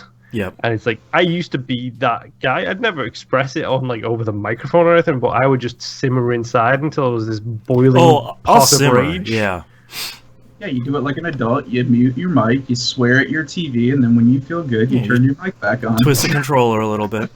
So basically what happened is I got to 2,000 points. It's like, I guess like 2022, something like that. And basically Tuesday's reset will give me the 120 points I need to roll over. So I said peace and I left the party. It's like, I got mine. You're super toxic. I can't take this. Thanks, guys. See you later. So come Tuesday, I'll be getting the two most popular ones, Luna's Howl, that crazy overpowered hand cannon, which is getting nerfed to some degree pretty soon, and Recluse, the stupid overpowered legendary SMG, which I am very, very, very, very excited to use. So it's been a long season of me working towards those weapons, and there's still one more weapon that I could get, and I probably never will, because I feel like someone designed that quest. The person who designed that quest hates people. It is so they work for Bungie. Yeah, it is horrifically difficult, and it's. I'm probably just gonna kick that right out of the old inventory and not worry about it. Talked about Diablo 3, Konami PixelPuzzle Collection. I did want to talk about this mostly because, again, I want to recommend it because it's incredible. The other thing, it's free and it has no ads, which it took me I don't understand how. It took me a couple days to realize, like, oh, right, like I'm finishing a puzzle and I'm just hopping into another one. To be fair, the whole game is an ad, because it's all like, yeah, Konami, woo! But they very quickly could pop up and be like, available right now on PS4, Xbox One, and PC, the Castlevania Collection. Play these fantastic games. Like, they could do that. This might be a difference between the iOS and the Android version, because I do get a pop-up every now and again, but basically it's just pointing you towards the other Konami apps in the store. It's not a 30-second flash ad that the volume on your headphones suddenly jump through the roof. Schwarzenegger wants you to play Castlevania. Yeah. It's none of that stuff. It's literally just a little text box that pops up and like, if you like this, check out some other apps in the store. You hit the cross button, it closes, you're fine. Yeah, that's great. On iOS, there's nothing. I have that on mine. I've got Android as well. Oh, interesting. I don't know. Maybe it's just my stupid phone. I have been playing a metric ton of this, and I'm 24.6% of the way through. Yep. I'm sort of on the opposite side of where you are, Nimp, where I'm all done with the 5-star ones. I haven't really seen any of those in a while. I'm mostly done with the 5x5s. I'm mostly done with the 10x10s. But the ones that I'm getting are really hard now. Most of the 15x15s I'm getting are fairly straightforward. But the 10x10s I'm getting are sort of like, you look at the whole field and you go, cool, I don't even know where to start on this one. It's a spaceship flying out of some cabbage. You know this, you stated as much. Yep. Well, this is my first time playing this type of game. So like I felt like I was just... It's all clear as mud. Yeah. But I felt like I was getting a better understanding of everything, and then it's like, oh, here's this 10x10, and it's just, nope. Yeah, 10x10s are really interesting because you can take those skills and bring them forward to the 15x15s pretty clearly, but there's, in all of the nonogram stuff, there's a very clear divide between 5x5s and 10x10s, especially like, but once you start seeing the patterns and you start realizing that there are like I found a tutorial that really clicked with me about advanced nonogram stuff where it's like if there's a 10x10, if there's a column that just has the number 8 on it, you can fill out the middle 6 blocks, because if you draw from one side and the other, the overlap are those 6 blocks, so that's guaranteed there's at least something there, and you'll figure out where you fill in on the other side. It's like, oh, okay, yeah. Now I probably have to do that because there's a lot of 10x10s where it'll be like 151 and be like, cool, that only adds up to 9, so not entirely sure what to do with a column like that. Middle 3 at least, I believe, can be done on that one. Yeah, that's true. Yeah, but it's like that next step of logic where it's like, I don't have anything that's like a 1 and an 8. Cool, I know how to fill in that one. It's like, or 15x15, it's like 1 and 13. All right, I got that one. That one's easy. When there's no easy ones, where you get started with a puzzle is sort of that next level of it's knowledge.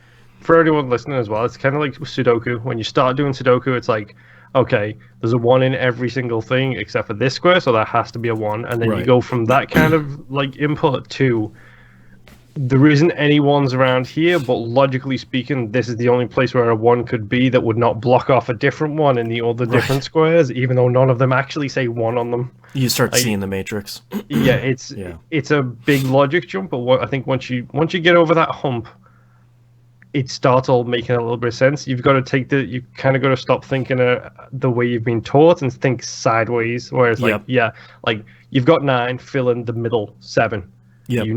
That those 7 cannot be not colored, and then it's like you start thinking outside of the box, and then you fill in the boxes. It's really it's like you start knowing you need to look for 1 8s or 4 5s or 2 7s. It's like, all right, those are guarantees.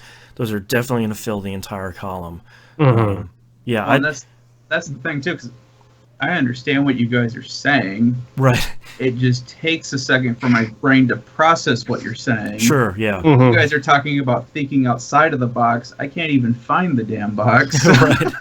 Yeah, and I feel like that's one of the reasons why I like nonograms so much, is because when you start working on 15x15s, especially, you start seeing your filled-in blocks like creeping across the puzzle in really fun ways, where it's like, all right, I can figure out, if I can start with 1 row or 1 column, I can figure out pretty much everything else just by eliminating all the stuff around it. It's just, it always feels rewarding to just fill in that last block, and the whole puzzle completes, and you're like, all right, yeah, like that's pretty good.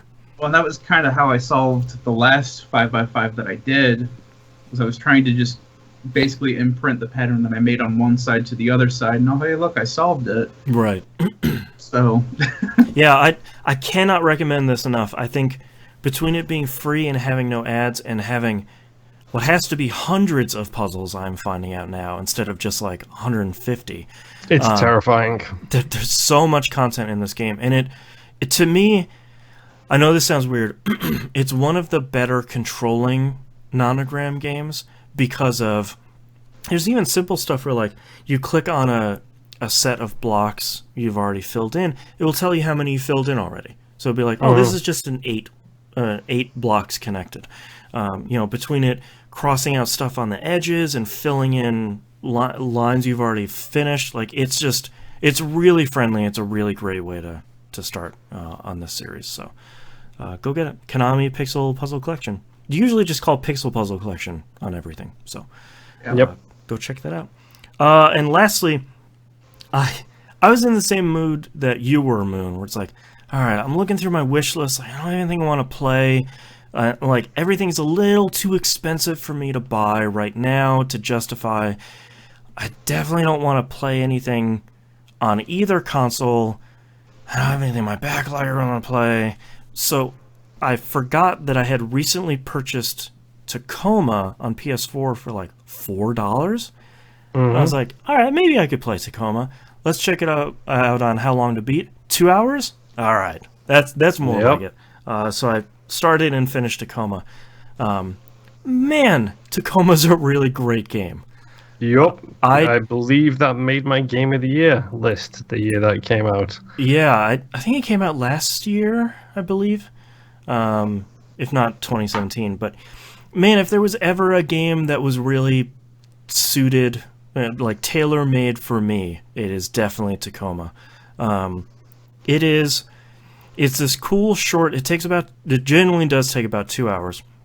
It's this cool little investigation adventure game where basically you go to the lunar substation Tacoma to figure out why everybody got evacuated and what happened to the crew that is there. And you're basically walking into an area and your little assistant is telling you that there's like an AR recording. The station, everybody in the station is getting recorded all the time. And this AR display is playing back this recording of what everybody on the station was doing. But what it quickly shows you that's the coolest part is it's recording everybody in this area of the station. So it's not just like these two people are talking and you're like walking from one room to another while they're talking.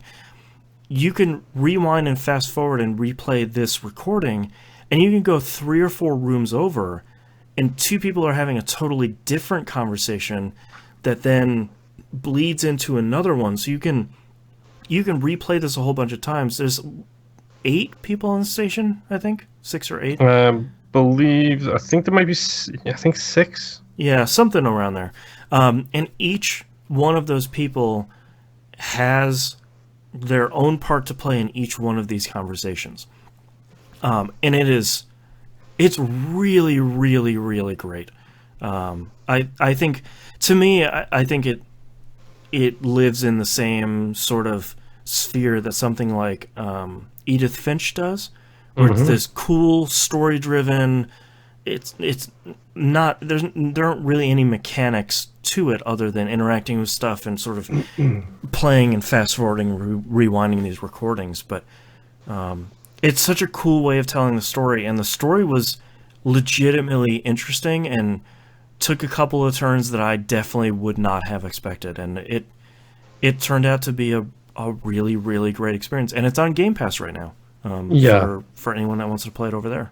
I also love the fact that, like, while you're doing the whole rewinding stuff, like, if you're following people, like, you find out people's door lock passwords and things like that because you're following them, and then they'll go up to a door and the AR thing will show them pressing the buttons to unlock the door. But it's like one of those things where they split away from the conversation, and unless you follow them, you'll never get that door combination. So you're following the conversation in the main room, and then all of a sudden you think, well, where did they go? And then you follow them, and it's like, oh, they unlocked this door, so that's how I unlock the door to get in to discover something else.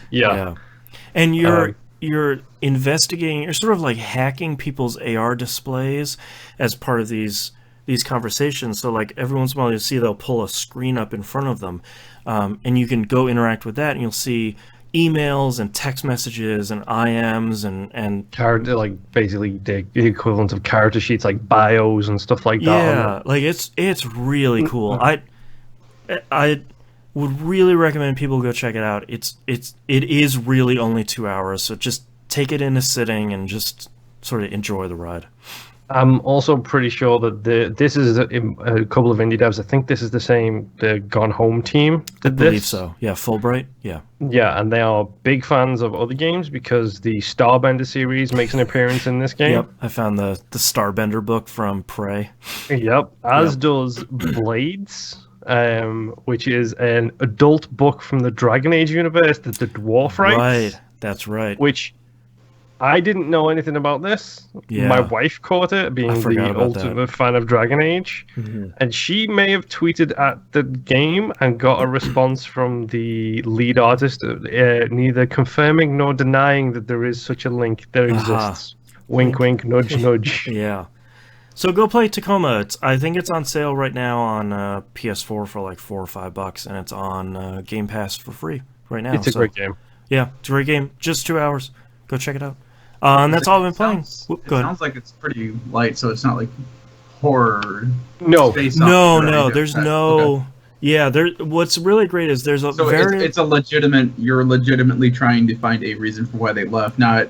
Yeah, it's not like it's because of demons. Yeah, it's not. Yeah. There's very little swearing. There's almost no violence. It really is just story driven, and it's not. Okay. I think there's literally one piece of violence that occurs, or maybe two.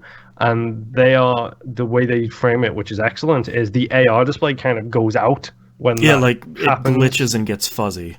So you don't actually see anything like truly. You see the aftermath, but nothing like disgusting. And it's like weird 3D shapes of people. Yeah, it's like a wireframe model with like a polygonal outline of a person. Like it's not really. It's cool because you see the real pictures of the real people that these models are based out of, but you start learning, like, the medic is the blue lady, like, this person is the yellow guy, like, it's... Tacoma's great. Yeah. That's all I've been playing, so let's take a break.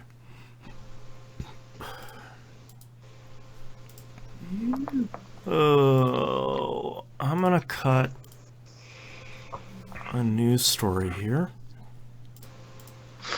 I'm gonna cut the Senate loot box bill because it seems like it's still in a little bit of flux right now. Okay. And we can talk. Will be for a little bit. Yeah, we'll talk about that a little bit later when it solidifies a little bit more.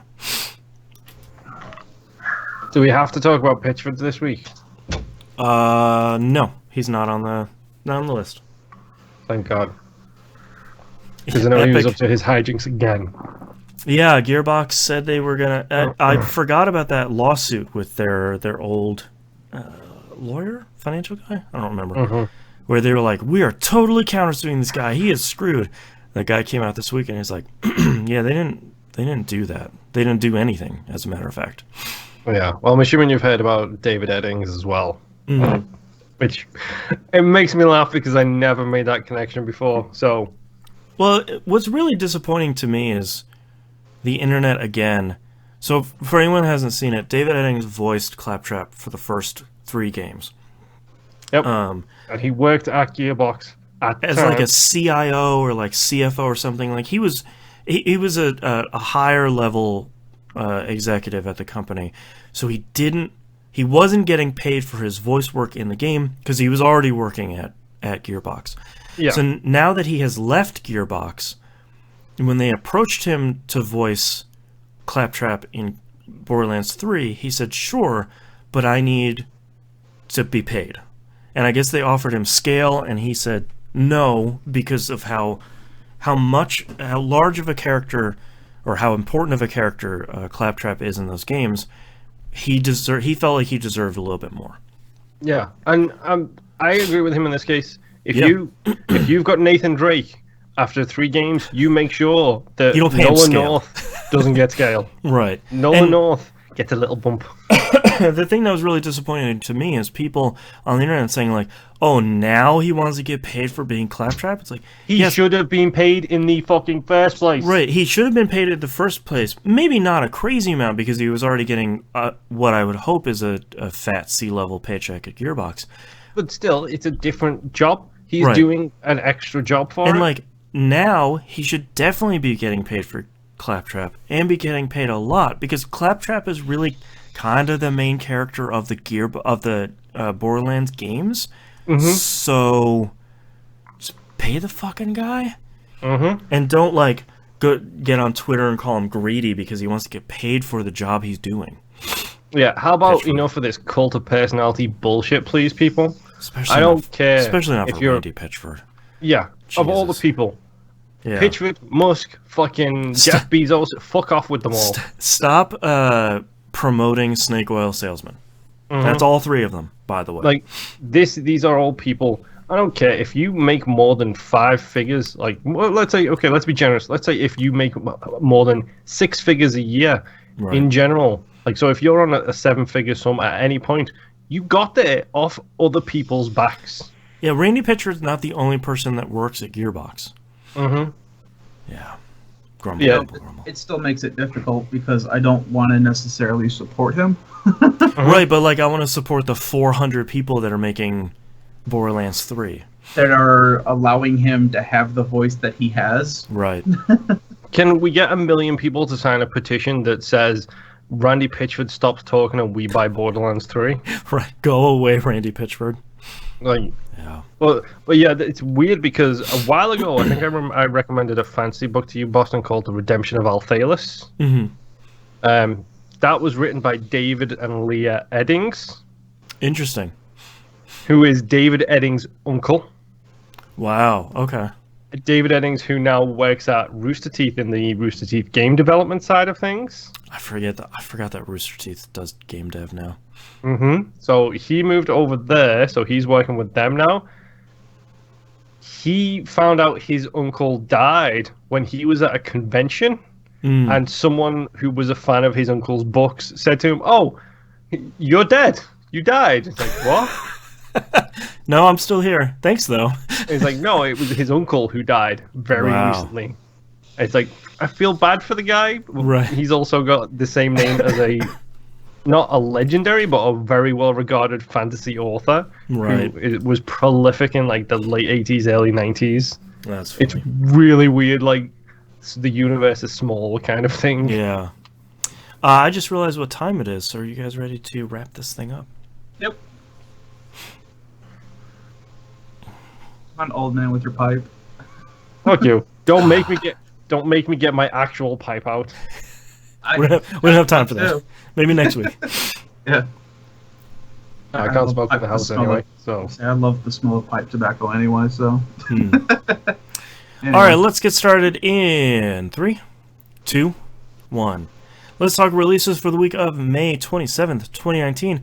Actually, our first one is a sudden release from last week. Slay the Spire is out on PS4, coming out soon on Switch, and I think it's slated to come out on Xbox One, but I couldn't find Don't specifics. Give me false hope. Don't give me false hope. I couldn't find specifics, so don't listen to me.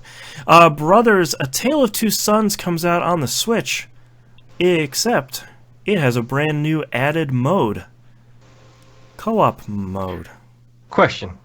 Yeah. Is that actually co-op? Because it's literally just the same game, but you happen to have a controller that splits in two. No, there is a 2-player mode in that game, which... No, I'm sorry. It's unless it goes split screen, it's not a 2-player mode. It's still the same game. I know. It's one of those things where it's like... That defeats the whole purpose, so don't play it co-op. Yeah, I agree. Don't play it co-op. But also, no spoilers, but if I could take my Xbox controller and cut it in the middle and still have it work, if I give that side of it to my wife, then that would be a co-op mode for that There's game. probably support for like 2 Pro controllers. I see what you're saying, but I think they have multiple controller support outside of the stupid Joy-Cons. You could just share your Xbox One controller with your wife instead of cutting it in half. There you go. Or just play this game by yourself, because it ruins it if you play with another person. Yeah, we're both hardcore gamers, and as hardcore gamers, everybody knows you have your controller that nobody else can touch. Right. It's got my thumb grooves. And we have two elites, which are definitely our controllers. Yeah. She doesn't touch mine, and I don't touch hers. Yeah. I think this would set it up for a wicked case of Ouija board syndrome. Yeah. Yeah. The House in Fata Morgana finally comes out on consoles PS Vita and PS4. I know Limited Run Games has a special edition of this coming out, but I think it comes out in a little bit. Based on the name alone, what kind of JRPG is this, Boston? It's a visual novel, apparently one of the best. So I'm very, very excited to play this. Apparently it is just off the charts crazy good. So I'll probably play this on Vita, I guess. Why don't these come to Xbox? The thing that I'm thinking as more and more time goes on, I think because they can't make a physical version of it. There are no indie games that have come out physically on the Xbox One. So do you think that's the only thing? Why? Release it digitally? I know, but I think if you look at people like Limited Run Games that are now starting to port games as well as put them out physically, I think that the physical editions is where you really make your money back. It's like selling T-shirts at a concert.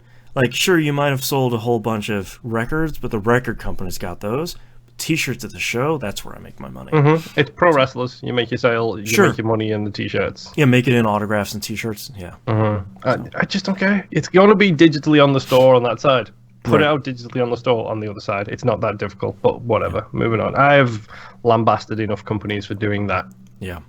Oxygen Not Included leaves early access on the PC. So if you have not yet played that and you're interested in it, scoop one of those up.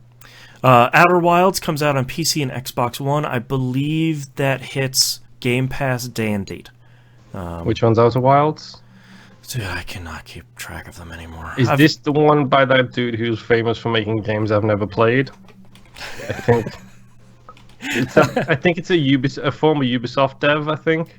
No, that is... this is made by... it's published by Annapurna. It's made by Mobius Digital. This is the... it's like a exploration... like a space exploration game. I've really only been seeing it in Game Pass GIFs on Twitter. So okay, well, I don't really care.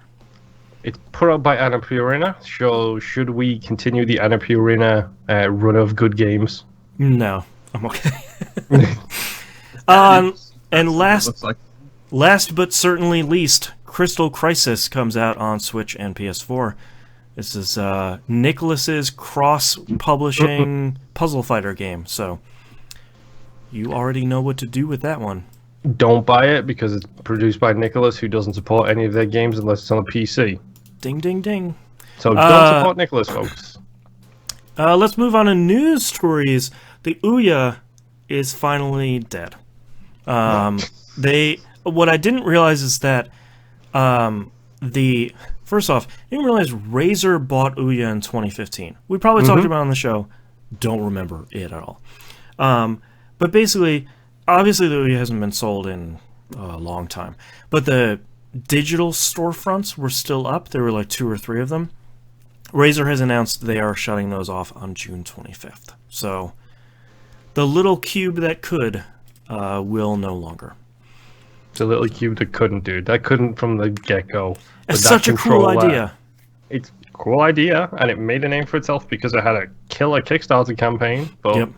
That's pretty much all it had. Yeah. But another cool little console that hopefully does not go the way of the Ouya was announced this week called Playdate. This is being put out by Panic. It used to be known as Panic Software. If you used OS X for pretty much any amount of time, you know them as some of the best. They make some of the best OS X software. They are putting out a handheld console that has a crank on it. Yep. So, to be clear, the crank does not charge the batteries. It's a controller. Yeah, it is an additional input device. It has a D-pad and an A and B button, and then a crank. So, how long until we see the equivalent of a Game Boy Advance version of Sega Bass Fishing? Boy, that'd be great. Well, day one, if they're doing it right. Yeah. The interesting thing is that they are working with their initial plan is to release 12 games over the period of one a week for the beginning here. And they're working with a bunch of pretty cool indie devs. Keita Takahashi, the Katamari Damacy guy, Bennett Foddy, he made Quap and Getting Over It with Bennett Foddy, and Zach Cage, who made ridiculous fishing and all those cool kind of genre-bending mobile It looks games. like we already have the fishing development in progress. That's right. Ridiculous Fishing Portable.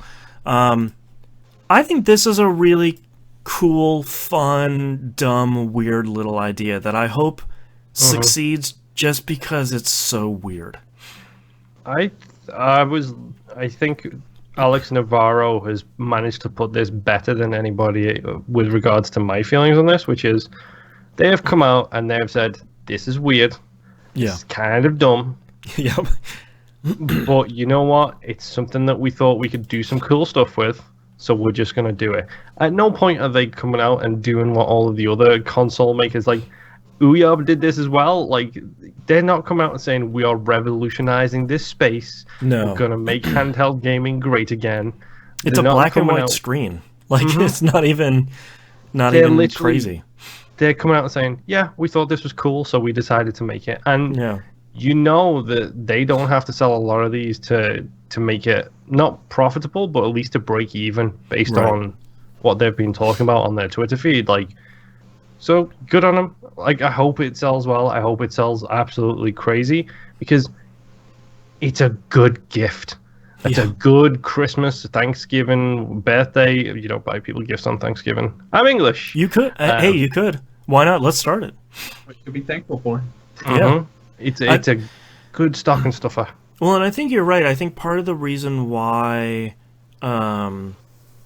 people, myself included, have been pretty excited about this thing is because they're not, like you said, they're not presenting it as the next, hey, this is a Switch killer. Like, this is the best thing you're going to want to buy this Christmas. They're like, look, man, we have some money.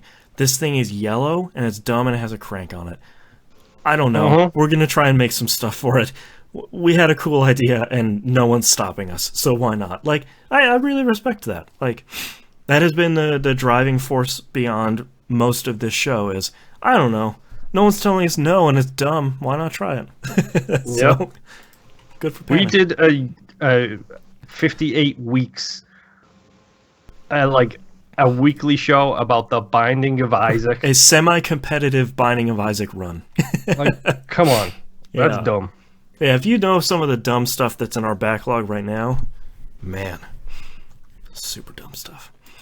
And lastly here, let's talk about Apex Legends, a game I had completely forgot actually came out this year. 2019, longer than last year somehow. Profits are down 74% over the last 2 months. This is so. To be clear, it made $92 million in February. It's still making $24 million here in April. So it's still doing pretty well, but it definitely is not making Fortnite money anymore.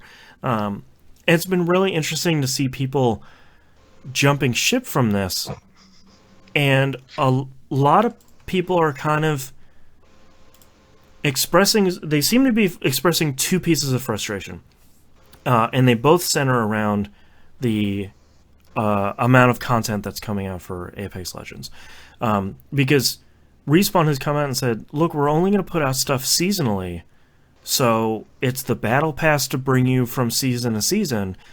We're not going to kill our employees. And to be clear, that's really great. Stop killing employees. I think it's sort of this 1-2 punch of the first battle pass. It was lackluster. Yeah, people didn't seem really crazy about the stuff that was in there and kind of not the quality of the stuff, but it was sort of like, this stuff isn't really that great. Which it seems like Respawn has heard and will probably deal with in future seasons. But on the other end of it, with Fortnite still being so huge and Fortnite delivering a patch every week with new content in it, the people seem very much like they're looking at, like they're poking Apex Legends and saying like, hey man, like where's all the new content? Like there's this horrible expectation of we should be getting more heroes or legends, should be getting more content and skins and weapons and stuff. Like this stuff has to go. Like this stuff has to happen now. And yeah, because it's Fortnite broke the industry. Yeah, because Fortnite killed games and service games before they could kill themselves. Yeah, because they came out, they realized they had a hit on their hands, so Epic did what Epic does and stuck every single person they could on development of that game. Yep. And if you want to hear some shocking overtime stories, go look at what the people who are making Fortnite have to do. Yep, I think Kotaku ran that story. Yeah, and it's not a case of you have to do this. It's like, why are you? It's that. Why aren't you? The guilty. You make you feel guilty, or that you're your leaving job at might be 6:30 today. I mean, I guess some of us aren't hard workers. Yeah, go look at some of that stuff. It's like, yeah, they've ruined this not only for other developers but for themselves. Yeah. What's the next game that Epic is going to put out? And if that doesn't get updated on a weekly basis, people are going to wonder why. I mean, they even said they're not really working on Unreal Tournament anymore.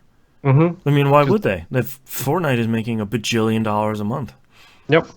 Yeah. It's Fortnite's fault, and people unfortunately have no humanity when it comes to people they do not see eye to eye. Like, right. if they're not looking at somebody in the face, they don't understand that sometimes human lives go into this entire process, right? And they have zero cares about how much it costs in human cost for these things to come out every week.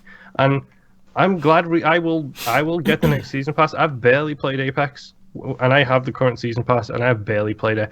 I will buy the next season pass to encourage that kind of behavior. Yeah. Because Apex Legends is still really good. Mm-hmm.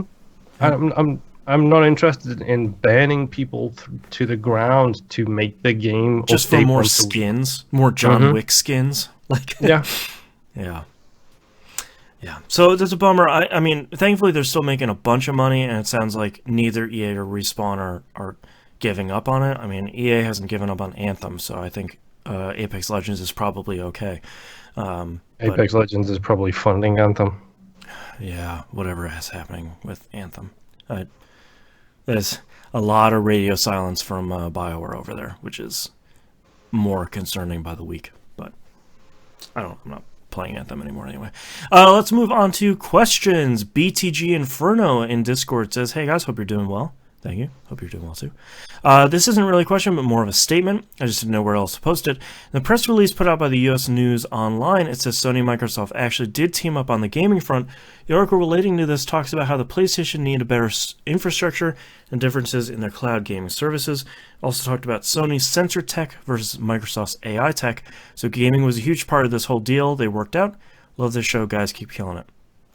Yes, but I will continue to temper these expectations because I still see so many people online saying, well, now that Microsoft and Sony have teamed up, there's going to be God of War is coming on Xbox One and all this stuff, and there's going to be cross-save and none of that. This is all back-end stuff. And like Inferno talked about here, Sony is interested in Microsoft's AI and sensor tech, especially around some VR and AR stuff, because Sony's sensor tech for the PSVR is not great and has always lagged in the industry. So obviously, if you're going to make a partnership with Microsoft on the cloud backend stuff, which is the main push on this, then there's certainly other avenues for Sony to say, well, maybe we'll talk about some AR and VR stuff. Maybe we'll talk about some sensors. Maybe we'll talk about some other backend stuff. Yeah. I mean, it's kind of like saying all of that, like everything, the one console future is happening. It's about the same as saying that when they announced that the X was going to have a UHD drive in it. Right. Sony owns part of the license for that drive, for that format. They're like one of 12 companies that own the Blu-ray standard. So technically, Microsoft were paying Sony with every single console they made. or rather every single console that had a Blu-ray put into it. The news stories around that were crazy too, because people were like, how could they? Sony owns Blu-ray. It's like, oh my God. No, they don't. Mm-hmm. Please. So you cannot pick up a copy of Gears 5 and put it in your PS4. So that would be great, but not happening. Be About in Discord writes in, probably one of our longest standing listeners to the show. This may have been asked as I'm catching up episodes and I'm still in April. Just caught wind of Dauntless and gave me the Fable itch. It does sort of look like Fable. That's a good point. I rarely play games nowadays, but it made me want to dive headfirst in. Since it's cross-platform, what's better, PC or Xbox to play? Any opinions on the game so far, besides the server waiting times? Keep up the good work. I've been listening since Brad told me to subscribe back in the days when he was still at the school that both he and I worked at. Impressive consistency. Thank you. Mm-hmm. Okay, let me tell you what the best platform is. It's the Xbox, because the Xbox has the Xbox One X, which I don't know if you know this, it's the most powerful console available today. I have and heard that.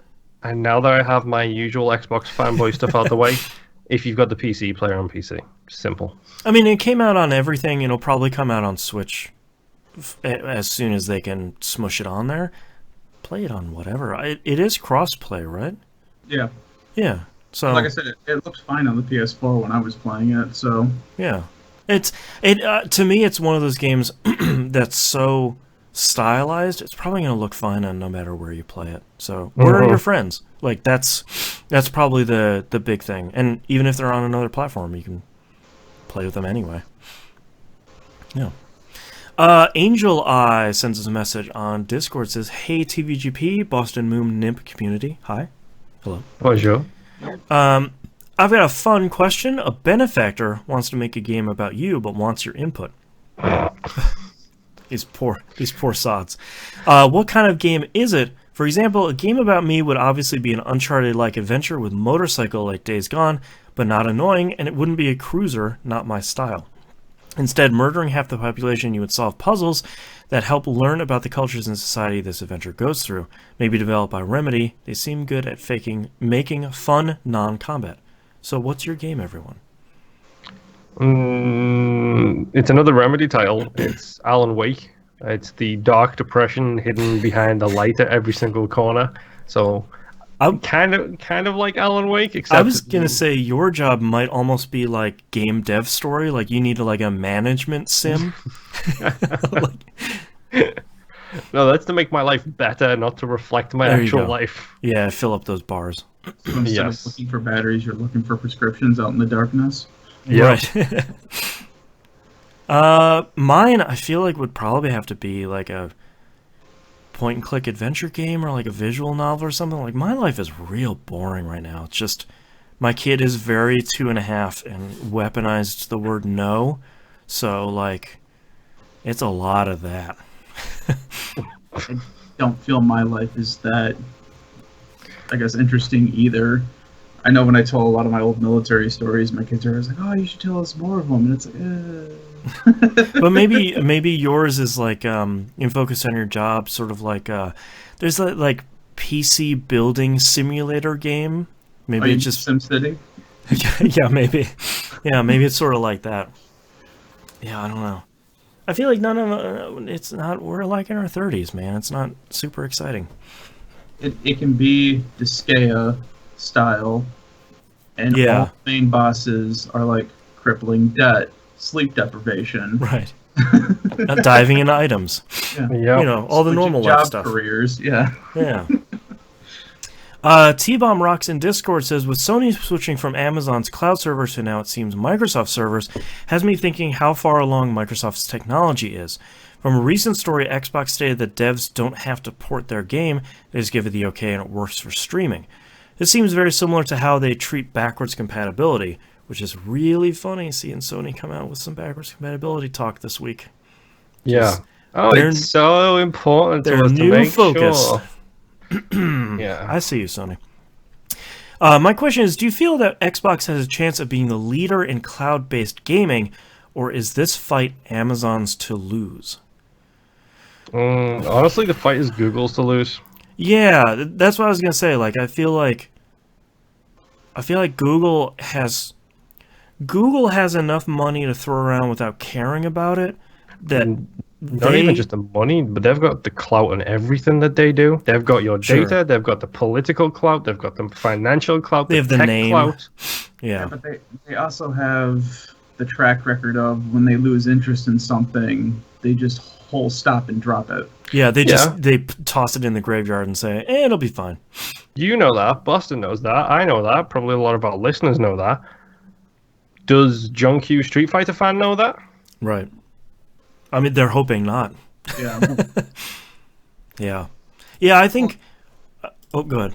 Well, and I was going to say, too, I've heard this brought up a couple times, and it's always been Amazon and Microsoft. Right. Nowhere have I ever heard anyone even discuss Google in this discussion.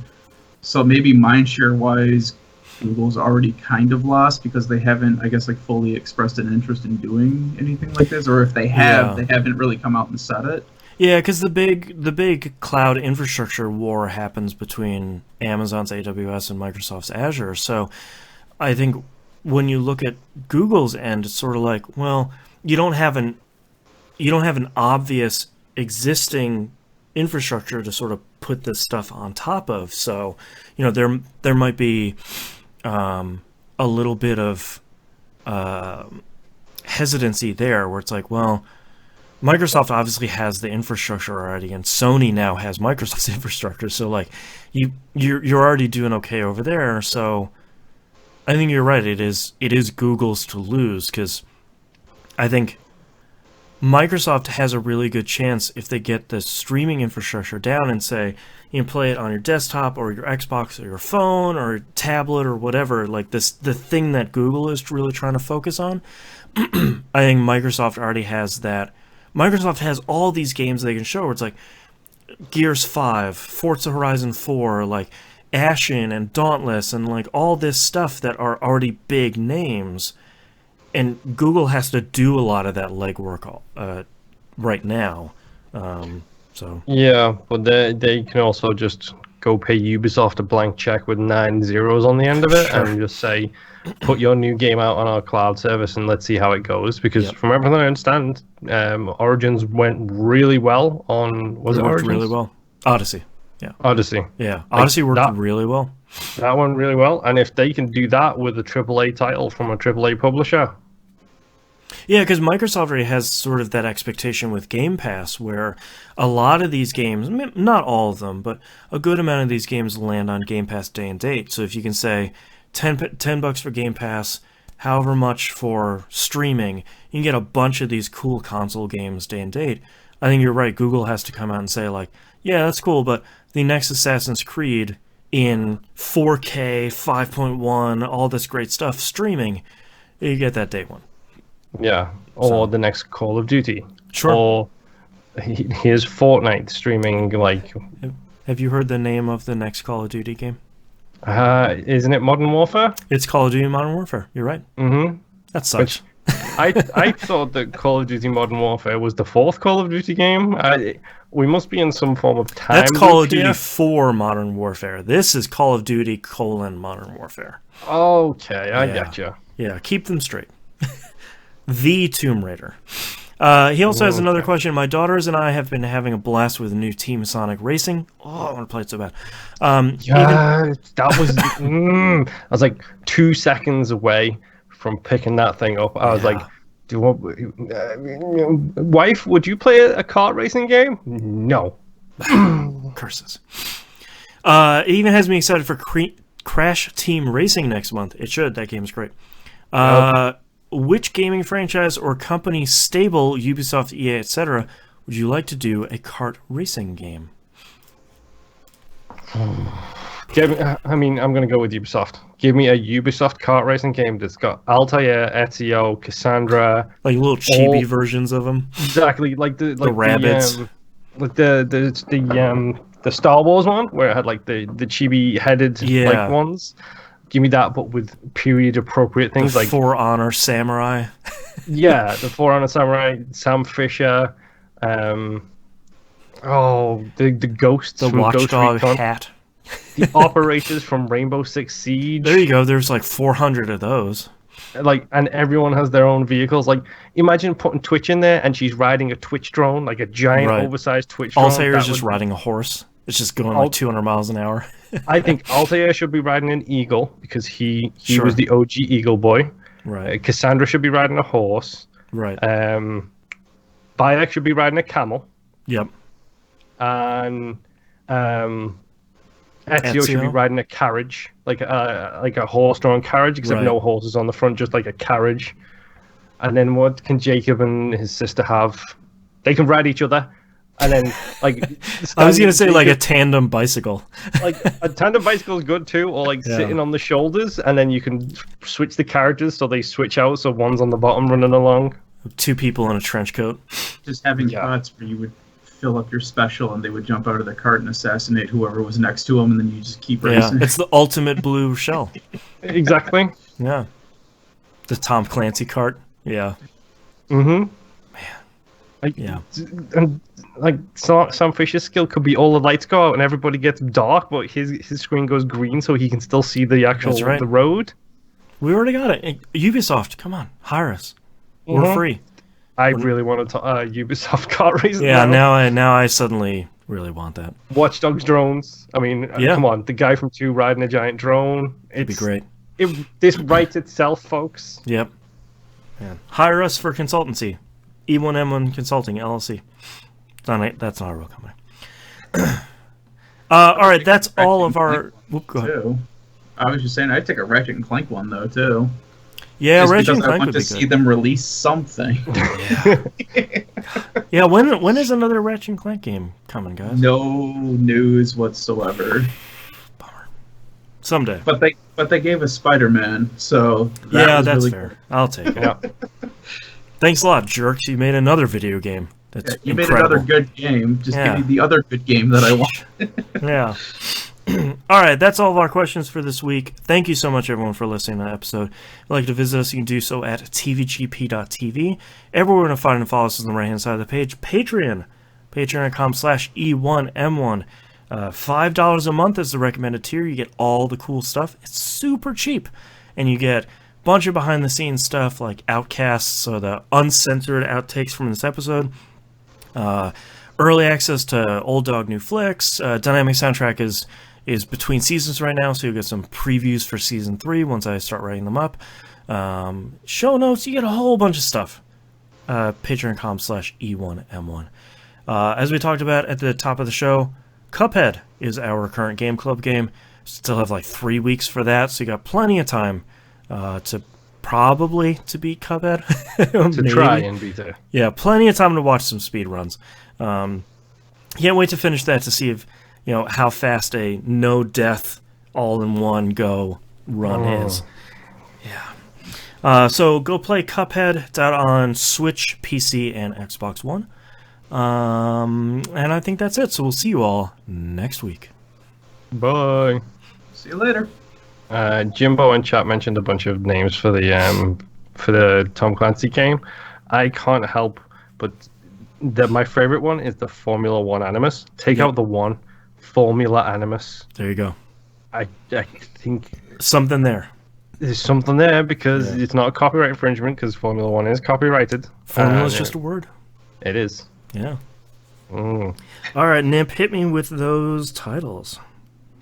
All right, I've got It's the DualShock, Dead by Friday, We Knew Who Blew Up the Generator, Had Potential to Be on Friends List, Having Com Issues, I Have Played Before, The Second Red Flag Raises, In 2 Minutes It Made Me Nauseous, Got a Pinwheel for My Bike.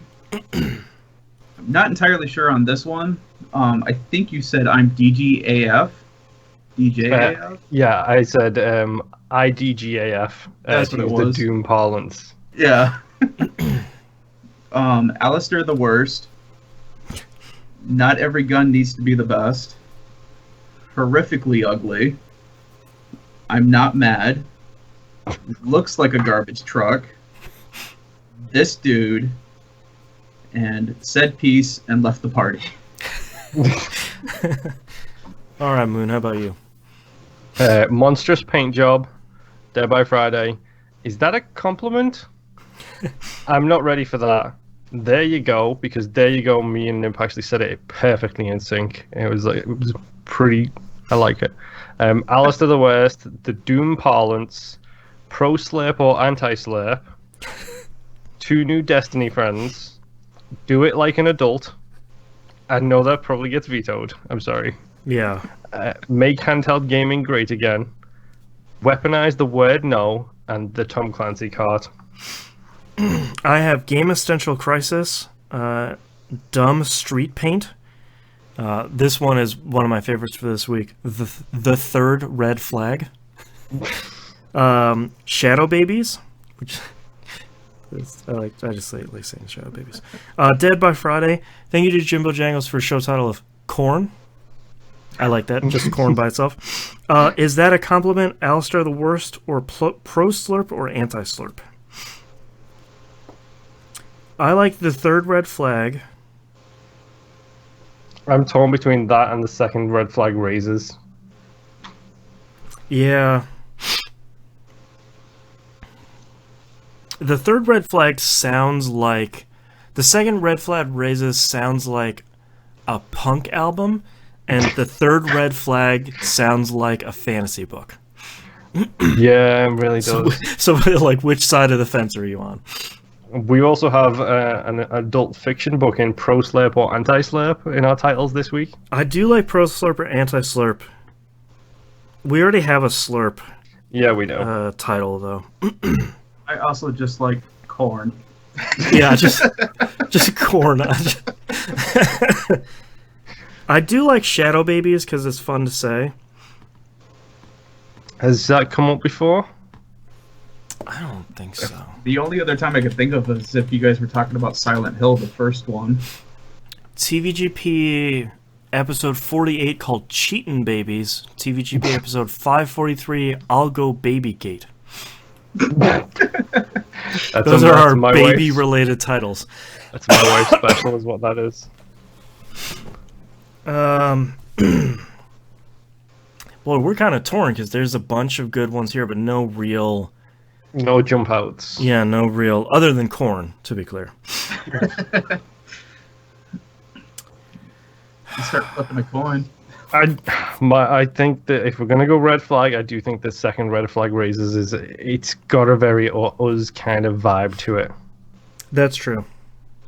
The second red flag raises. I'd be okay with that one. What do you guys think? I like it. Yeah, I'm fine with it. So it's the second red flag raises, right? Yeah. Okay. Red flag number 1. The second red flag raises. Right. There's the third red flag. Yep. Okay. Let me know when you gents are ready. I'm pulling a blank right now. Think of your best dad joke and then just divide it by about 1,000 and you'll be roughly where I'm at. Yeah. All I can think of are Mario references. We can roll with that. We do talk about video games every once in a while.